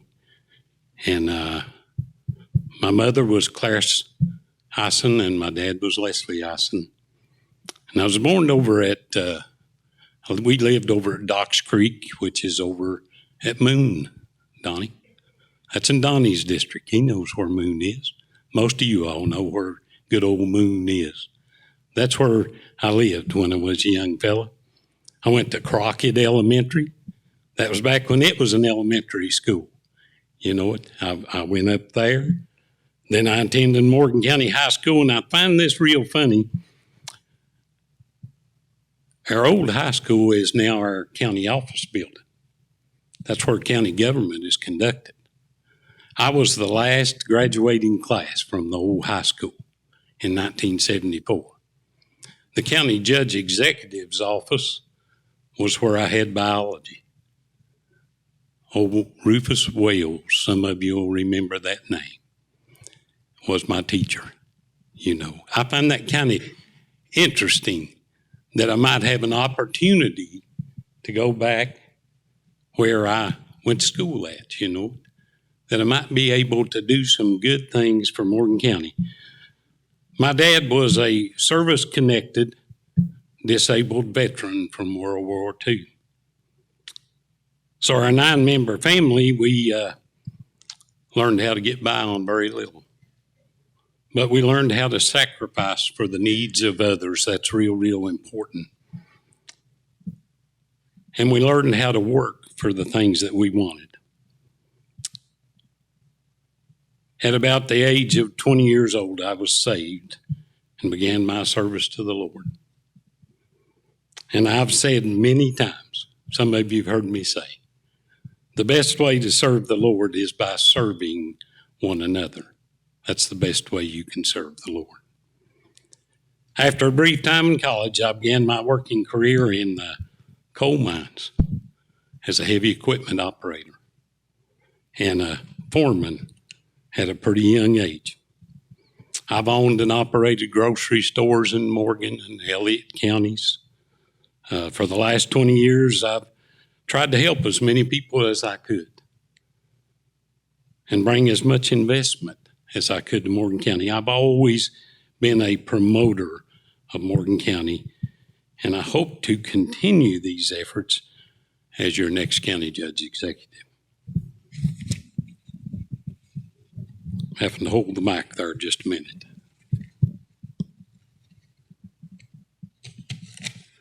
But let me say, I served on the fiscal court when many good people came together to form a strong team to get the prison to come to Morgan County. I'm very glad to have watched over the years how this employment opportunity has helped so many people from Morgan County and the surrounding counties to have good careers and improve their lives. And then let me mention back in 2012, we all saw the devastation and loss of precious lives in our county from the tornado. I served as the chairman of the Morgan County Rebuild Board that oversaw the new construction of the Youth and Wellness Center, the Extension Office, the Transit Center, and the rebuild of our county office building and the old courthouse. They decided to name me Citizen of the Year for my volunteer work back in 2014. I tried to talk them out of that, Kevin. I sure did. I said, surely you can find somebody else but me, and they said, no, it's your time.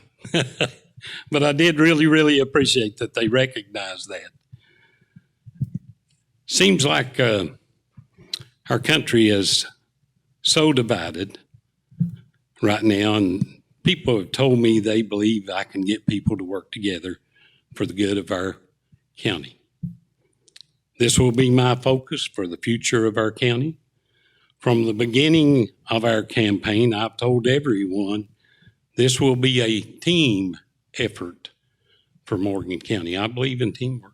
That's what I believe in. I believe that'll bring you success if you'll be about teamwork. You know, something came to me the other day. Let me throw this in because I see the seating here today. I really believe the Lord kind of gave me this. Have you ever looked at our National Congress? I'm sure you have. If you've looked at it, half of it's blue and about half of it's red. And that's how they seat them. And I thought, if I had my way, I would make a blue seat and a red seat, and a blue seat and a red seat, because I would make them have to talk to each other. What we are seeing happen is our government does not talk to each other. Some leader of the blue side says, we're all for this, or we're all against it. And some leader on the red side says the same thing. We never accomplish anything like that. We have to talk to each other. So it would be real speckled if I was the one in charge of the seating. It would be red and blue and red and blue and red and blue. And they'd have to spend their time in Congress talking to each other. I believe we'd get something done like that. I believe we could solve like that. May I sum all this up by asking for your vote in the upcoming election.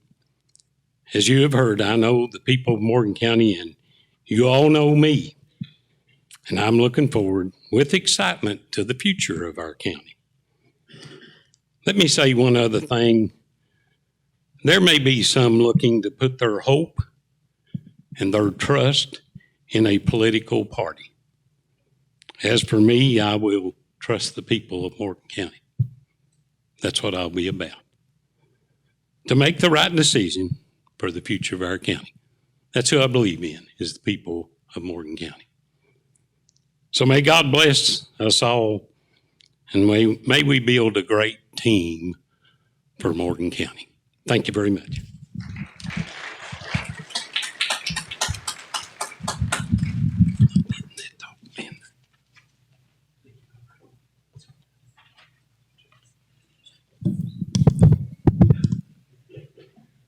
All right, we're going to ask Alonzo to come back up here one more time because we've got 5 items left and we're going to auction them all right now.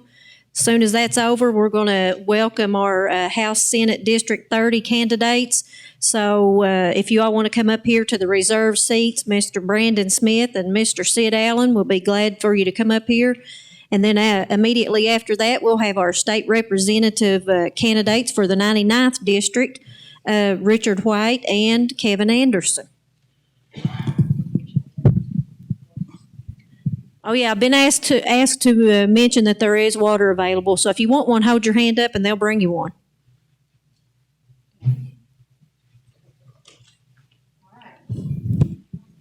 The water is free. It is. I thought you wanted to buy it there for a second. That's your appreciation gift for coming. Eric, the water's free if you like one. Okay. All right, we got homemade brownies with peanut butter chips and walnuts donated by Sheriff Greg Motley and Miss Ellen Motley. All righty, say you brownies. Was you wanting to be a Donnie? I got 50 now, 60 now, 70. $6.70, $6.70, your house, $6.70, $70 now, $8, $8, $8, $8, $9. $8 down 90, you're out again. $8 down $9, $8 down 90, $8 down $9, $8 down 90. How about 85? $8 85, 85, 85 down $9, 85 down 90, down 95, $9 down 95, 95. $9 down 95, 95, $9 down 95, 95, $9 down 95, 95, 95, $9 down 95, 95, $9 down 95, 95, 95, 95. Look at them. 95. Sold $90 to me.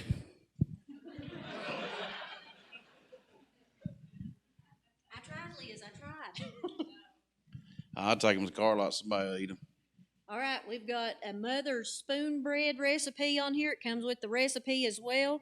This is donated by Brandon Smith. It's a chocolate cake. Oh, is it a chocolate cake? It just has the recipe on there. Correction, it's a chocolate cake, but it does have mother's spoon bread recipe on there. Okay. Almost filed for advertisement there. I know, sorry about that. I got 25 and 30, 25 and $30, $30 and 40, $30 and $40, $30 and 40, $30 and 40, $40 and 50, $40 and $50, $50 and 60, $6 and $70, $6 and 70, $70 now 5, $7 and $75 and $8, $75 and $8, $75 and $8, $75 and 80, $75 and $8. She's in a 75 now, 80, $75 and $8. 75 and 80, 75 and $8, 75 and 80. You're still out, Eric. 75 and 80, 75 and 80, 75 and 80. Sold $75.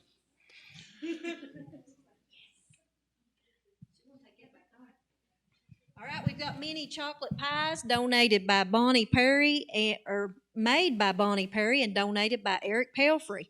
Mini chocolate pies. Looks like there's 1, 2, 3, 4, 5, 6, 7 of them in there.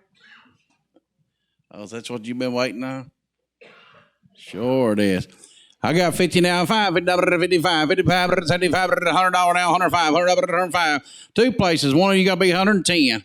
$100, 110. Since your money made him, I figure you might want to be 110. 110. 110. Now 20. 110, but then 20 now 30, 120, but then 30, 120, but then 30, 130 now 40, 130, but then 40, 130, but then 40, 130, but then 40, 130, but then 40. You're out, Eric. 130, but then 40. 130. How about 135? Well, you buy him. He will try one. There's 7 of them in there. 130 now 5, 130, but then 5, 135, 130, but then 5, 130, but then 5, 130, but then 5, 135, 135. Sold $130 to Kevin. He couldn't. I tried to get him to buy them for you. This is another heavy one. Y'all, this is another heavy one. This is a triple berry dump cake donated by Jim Gazay, and it's heavy. I got $45 and $50, $45 and $50, $45 and $50, $45 and $50, $45 and $50, $45 and $50, $45 and $50 now $60, $50 and $6, $50 and $60, $50 and $6, $50 and $6, $6, $55 and $6, $55 and $60, $55 and $60, $55 and $60. Sold $55, Eric Pelfrey. Last item up for bid, very last opportunity, you all. This is a butterscotch pie made by Rudabakers and donated by Kevin Anderson. Oh, sure, that's a big pie there. He's probably held that around for a week in the car. Turn around so I can see the inside of that box. Look what a pie. You have to walk around what time you eat that, you will gain weight. 50, that's a $75 pie, Eric. Quit being tight. So that's for a good cause. No, give me 75. See, she wants to help. 75, now 100. 75 at $100, 75 at $100, 75 at I got 100, now 100 a quarter, now 100 and a half, 100 a quarter, now a half, 100 a quarter, now a half. You're on the back, 100 and a half at 175, 100 and a half at 175, 100 and a half at 175. How about 160? 160, either one of you. I got 150, 160, now 70, 160, now 70, now 80, 170, now 80, 170, but at 80, 180, 180, 170, now 80, 170, now 80, 170, now 80, 170, now 80. Sold 170. Miss Kazay.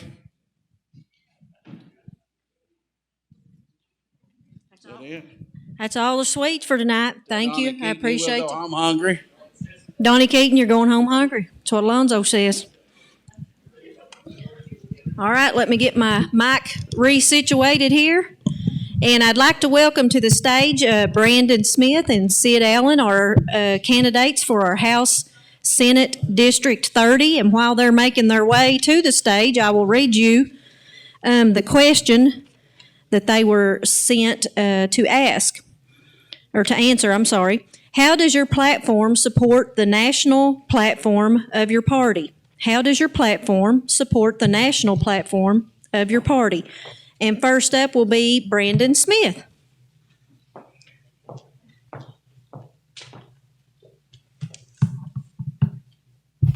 You might have noticed it's not Brandon Smith this evening.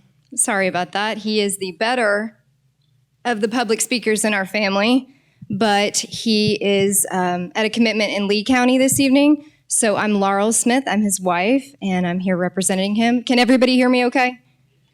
Okay. Nobody says I'm loud except our 3 children, so tell me, wave if you cannot hear me, please. I want to thank you all for inviting us this evening, especially Cheryl. I know how much hard work and organization goes into making something like this successful. So well done, the West Liberty Rotary Club, and thank you for your continued civic service. It's an impressive organization. Brandon apologizes for not being able to be here this evening. Like I said, he had a commitment in Lee County, but I'm happy to visit with you all in his absence. And I brought along our oldest daughter, Gray, who just got very shy, and our good friend, John Stacy. When Gray heard that there was a cake auction, she thought that her expert opinion might be beneficial. And I think our checkbook has proven that correct. I'll begin on giving you all a little background on Brandon. Brandon's a small business owner and a native Eastern Kentuckian. He attended the University of Kentucky, and we've built our life back in Hazard where he grew up. We have 3 small children, Gray, who's 8.5, not 8, 8.5, Kipling, who's 6, and Claude Rousseau, who's 4. Brandon's a member of the Lions Club. He's a master mason. He's a member of the Shrine, and he founded the Hazard Sailing School, which is a nonprofit sailing instructional school specifically aimed at helping children on the autism spectrum learn the confidence that it takes to sail and water conservation skills that come with it. We are members of the First Presbyterian Church in Hazard, and I share this little glimpse of our family life with you because at its core, family is the most important fundamentals of who we are. It's who Brandon is.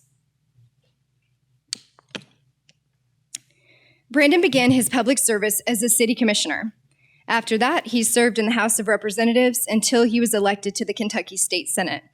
I think this really gives him a unique opportunity and a unique perspective for government, from the local level all the way up to the state.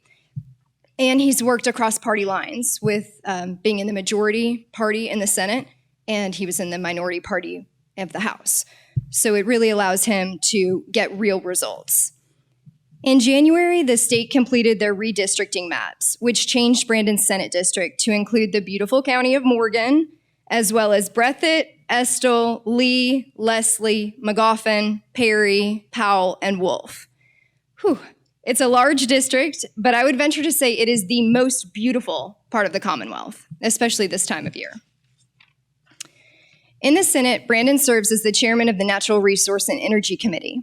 Brandon is a strong advocate for the plentiful natural resources that Kentucky still has, and our region especially. He repeatedly stands up against the current Biden administration in order to allow more permitting. Next week specifically, he's meeting with the governor to discuss OPEC's recent announcement and the Biden administration's policies that stifle domestic coal, oil, and gas production, which will dramatically increase oil and gas prices, causing greater hardship on each and every Kentucky resident and business. Brandon has a voting record that I'm very proud of. You don't have to wonder what he'll do in Frankfort when reelected. You can see it on his record. Brandon votes for the sanctity of life. He is endorsed by the Family Foundation. Brandon votes to protect the Second Amendment. He has an A+ endorsement by the NRA. And Brandon supports our police officers. He is endorsed by the FOP. And Brandon votes to support our teachers. He is endorsed by KEA. The question tonight that Cheryl sent me is, how does your platform support the national platform of your party? And I talked to Brandon about this a little bit this morning, so he did help me sort of craft this answer. And he and I were both very glad that this was asked, because the answer is really simple, but it's really important. Brandon is a Republican because of his conservative values, his belief in God, and his desire for limited government. He doesn't have to explain away why he's registered one way, but believes another. He's registered a Republican, and he believes in conservative values. Common sense principles, protecting our children from the ever-reaching left-wing nonsense, supporting our police, responsible immigration, not a wide-open border, and smart energy policy. As I told you earlier, Brandon is the chairman of the Natural Resource Committee and is currently fighting the Biden administration's disastrous natural resource policy. The Republicans in Washington want to open domestic drilling and be less dependent on foreign oil. So does Brandon. So that's the answer to the question posed by the Rotary this evening. I will close with a personal testimony to Brandon's character. When the catastrophic flooding hit our communities in late July, Brandon was on the ground within hours. He spent every single day, which our daughter and I can attest to, at the airport for weeks, assisting in helicopter rescues with the National Guard. He fought for affordable housing during the special session that the governor called in August. He continues to facilitate and hand deliver supplies to families in need, almost every single day. Just this week, he assisted in another family getting out of a tent and into a trailer. It has been hard work. It's been emotional work. But he never complains, and he never stops. He feels called to do what is right, and he will not stop doing that. I humbly ask you to consider voting for my husband Senator Brandon Smith for re-election. If you have any questions this evening after it's over, I will do my best to answer, or I will get you an answer and get it back to you. Thank you so much.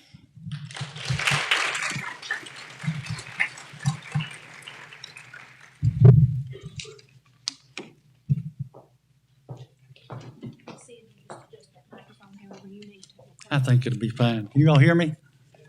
Hi, guys. Everybody knows me. I'm Sid Allen, born and raised here.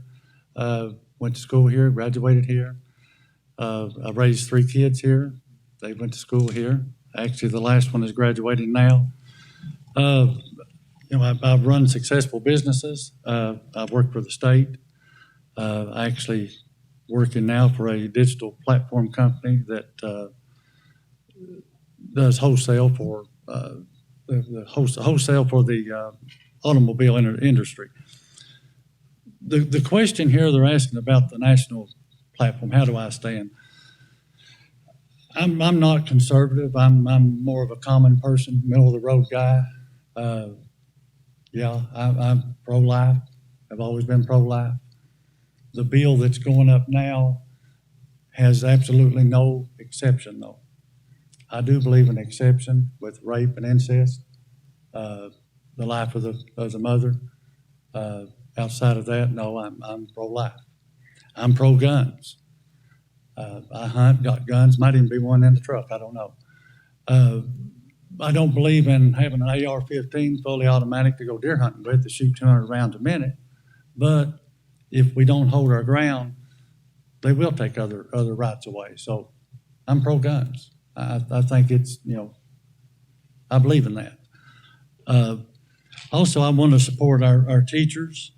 Right now, the big R has put the charter schools in, and that's going to take away money from our public schools, and everybody knows that. And that would be one thing that I would vote to rescind. We don't need charter schools, especially tax dollars paying for charter schools. If they want to have them and be a private school, that's fine. Let private people pay for it, and not out of our taxpayers' money. I think that's so wrong. I think I've done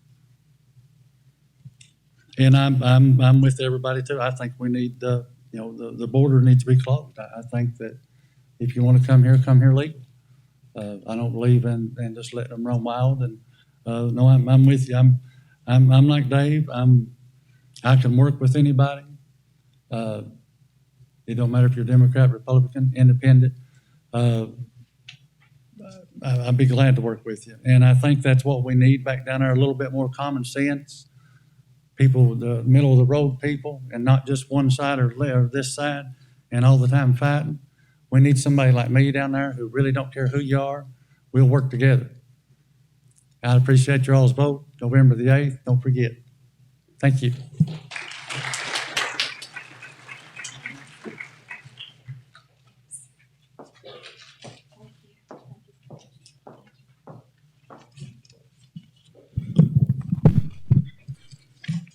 Okay, at this time, we're going to welcome to the stage our last group of candidates, which will be our state representatives for the 99th District, Richard White and Kevin Anderson. The question that were submitted to them, okay, the state representative, 99th District question, what rights do you consider to be inalienable, and how can you, as a state representative, help ensure every citizen has access to these rights? So we'll welcome to the stage first Richard White. You just adjust this however you need to. Yeah, thank you. Thanks for inviting me here, and I'm honored to be here participating in this forum. I'm Richard White. I'm from Moorhead, raised up there. I'm in the timber business, lumber business, raised up doing that all my life. My wife is sitting back there, Miss Valerie. She's from Breathitt County, and we have a daughter together, Emily, and I have 3 other children, and I'm proud of each and every one of them. I'm the oldest son of the late Harold and Barbara White, Moorhead, and I feel honored by having them as my parents. They kind of kept us straight pretty good, I guess, or they think they did. But anyway, the question that was I need to answer about inalienable rights is the first 10 rights in the Bill of Rights are unalienable rights is what I'm supposed to address. But I want to focus to you all tonight on the time as your legislative representative, that how I protect your inalienable rights. The last session, I was a key sponsor of House Bill 43, which made churches an essential service and could no longer restrict by the governor during a state of emergency, thereby protecting our First Amendment and making it clear that our governor is not the shepherd of a church. In 2021, I sponsored House Bill 36, but it did not pass, but it would have prohibited the government from forcing you to take a vaccine, and I felt like that was an overreach. I'm a fierce advocate of our Second Amendment. I'm the only candidate endorsed by the NRA. This past session, I was proud to be an advocate for the House Resolution 74, which prevents the government from taking your guns simply because someone feels threatened by you without proof of any threat. I think that was an overreach. I'm proud to be a conservative voice in Frankfort, and I will continue to protect you from Frankfort liberals who want to overreach in our lives. Being a part of the majority in Frankfort, I feel like is an asset to our district. I represent Morgan, Elliott, and Round County. Morgan County, in the redistricting, just gave Morgan County to me to represent, and I represented Lewis County previously, and I think I've done a good job for everybody in this district and this part of the state. There's not much of Morgan, much of Eastern Kentucky that I haven't been in through my business as far as buying timber or logs and working with the people. I've been in business 46 years, and I'm proud of that, and I know what it's like trying to make a living out here and borrowing money from the bank, paying them back on time. And I would look at this job as your legislator, which I feel like I'm working for the people, each and every one of you, and I would continue to do a good job. Some of the things we've done, we've given hundreds of millions of dollars to our school boards across the state for teachers' raises. We gave also money this year to the school districts across the state to do at their discretion, whether it's for races or infrastructure, building, whatever their needs was, vehicles. We were able to give state employees an 8% raise, every state employee. And the state police, we gave them a $15,000 bonus this year. And they're still underpaid, but we're getting ourselves financially in good shape here in the state of Kentucky. Starting in January, this coming January, we're starting to your income tax, state income taxes will be lowered next year, and the year after that, another little decrease in it. And I hope that continues after the next 2 years. Our budget reserve in the state of Kentucky is the highest it's ever been. We have a $1.5 billion in our rainy day fund. We're in the top 10 in the United States of being in that position. And we're also, our state credit rating is one of the tops in the nation. And we used to be at the bottom of the list. And I think that says something for what we've been doing in Frankfort as legislators. We've been careful with the money that we have to spend in the state. We also passed for prevent men from using your daughter's restrooms. I think we believe in unalienable rights, that they are to better the life and liberty and the pursuit of happiness of the families. Defend your rights from the government encroachment, so you can live life free of government restraint. We put $100 million across the state of Kentucky this past year for new jobs, new projects, building, and attract businesses. We also try to make sure that we have sewer, wastewater treatment in every county in the state of Kentucky. And we're working hard to improve our water. I know there's still a lot of areas without water, and that is something that we're dedicated to try to help and to finance. Also, House Bill 3, and we're going to have a chance to vote in November on the Constitution Amendment. Vote yes for protect the unborn, that there's no inherent right to abortion. And I think that's an important amendment to our Constitution. And if anybody is interested in that, we have signs available that we can give out tonight if you want to take one home with you to promote this Vote Yes for Life.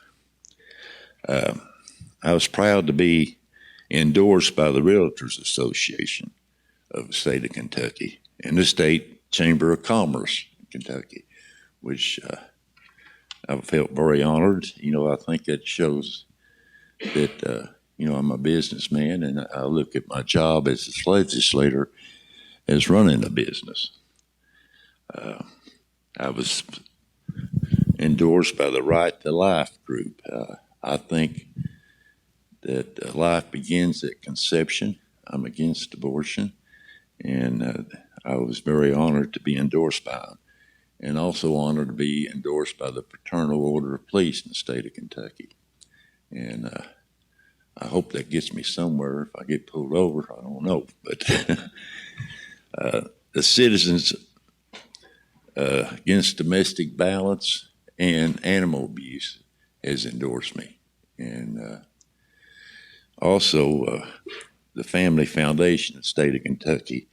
They represent, they stand for the families in the state of Kentucky and the biblical values that strengthen the families. And I happened to run across something today I hadn't really seen before, but I got a B rating from them, and that was a pretty good rating, really, in Frankfort. Actually, there's only, I think, one Democrat that got a D rating. The rest was all F ratings. So I was kind of honored that, and that tells you where I kind of stand for the families, for the conservative values this part of the state has. And I know we, as a group in Eastern Kentucky, is probably, we're a little different from the rest of the state or other parts of the state. Also, in that budget that we passed, we were able to give money to millions of dollars, really, to Western Kentucky for the tornadoes last December. And our governor called a special session for us in August, I think it was, for the Eastern Kentucky flood victims. And we were able to give several million, hundreds of million dollars for that, and still had $1.5 million left in a rainy day fund. But if I'm honored to be reelected here as your representative in the 99th district, I promise I will continue to do good. Is that my end? Thank you all.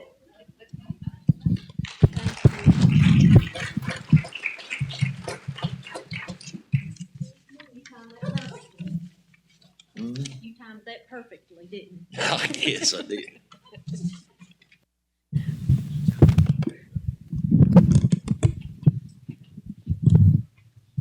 All right, Kevin, you fix this however suits you. I think it'll be you need to okay. do. Yep. Good evening. I first want to thank the West Liberty Rotary Club for hosting tonight's event. Also appreciate each one of you that's here and the ones watching at home, and appreciate Mountain Telephone TV for helping out with us tonight. My name is Kevin Anderson. I'm running for state representative in the 99th district, which includes Elliott, Morgan, and Round counties. I've lived in Round County my whole life. I'm vice president at First National Bank there in Moorhead. So I got to work with Dave for a while. The question tonight is one for inalienable rights, and I'm happy to discuss that. Our nation's founders believed that we are all created equal and that life, liberty, and the pursuit of happiness shall be guaranteed to all of us. I think today we have strayed from those simple yet profound beliefs. So much of our politics is focused on nonsense rather than bettering the lives of the hardworking people. Access to a good education, which we've heard a lot tonight, and a good paying job is the best way to ensure that someone can provide for not just their life, but their family's lives. I will always support our educators. My wife's been in education for over 30 years. I think I have to. And work hard to bring new, good paying jobs to our district. I've said from the start of my campaign, I want the 99th district to be a place where young people like my son can have a job waiting for them after their schooling is finished. The future of our communities shouldn't have to look elsewhere for a good career. Let's build a district that our kids can be proud of to call home both today and tomorrow. To protect liberty, I'll always watch out for government overreach. Unlike some of the rhetoric of the National Party, I firmly believe in the right to bear arms. To protect the liberty of our communities, it is essential that we are capable of protecting ourselves and our homes, and to enjoy hunting and shooting as recreation. I am a responsible gun owner. Liberty is safeguarded when we were able to think and act independently. I am a Democrat, but I'm always ready to work with anyone, no matter the party, who cares for the betterment of Round, Elliott, and Morgan counties. From the churches we attend, local stores we shop at, to sporting events we go to, I know we have more in common than we don't. Life and liberty are both protected when we can come together as a community in a common goal to better the place where we live. We're able to pursue happiness because we've been given life. As I've traveled across these 3 counties over the past several months, one thing is clear. The people of this district are pro-life. Whether Democrat, Independent, or Republican, I support our state's current stance on the life of a child. As your representative, I will be your voice, not my voice, not a party's voice, but yours. I want to be someone you can be proud of that represents you. I'm a lifelong resident of Round County, like I said. I grew up working on a farm. I played American Legion baseball with Brian Evans. I met my wife of 27 years at the First Church of God. I proudly raised a son who is now in law school. I want union members, our educators, all working people of this district to be as fortunate as I have to live in the 99th district. It is time we put petty politics aside and get back to the basics. The citizens of Elliott, Morgan, and Round deserve a representative with a positive vision for this district and who is focused on the life, liberty, and happiness of our communities. As many of you know, unfortunately, I've been had some negative mailers sent out about me. They are deceitful and full of lies. The lies don't just affect me, but the intelligent voters of this district. I'm a little different Democrat, I understand that. Social issues, I don't always agree with the National Party, but the Democratic Party at its core, when it comes to labor unions, education, our first responders, those are the things that I value and will represent in Frankfort. So like I said, I understand I'm a little different maybe but I think most of you all are more like me. My opponent likes to say he's in the majority, and he is in the majority, and he voted that way 100% of the time. Being a leader is someone that does what is right no matter what the majority sides with. What's best for the majority isn't always what's best for us in Eastern Kentucky. My opponent voted against the expansion of Little Sandy Correctional Facility in Elliott County. That's a more than $100 million project that will bring jobs and much needed tax dollars to this area. It was sent back to the Senate through Senator Wheeler, and it was able to get passed.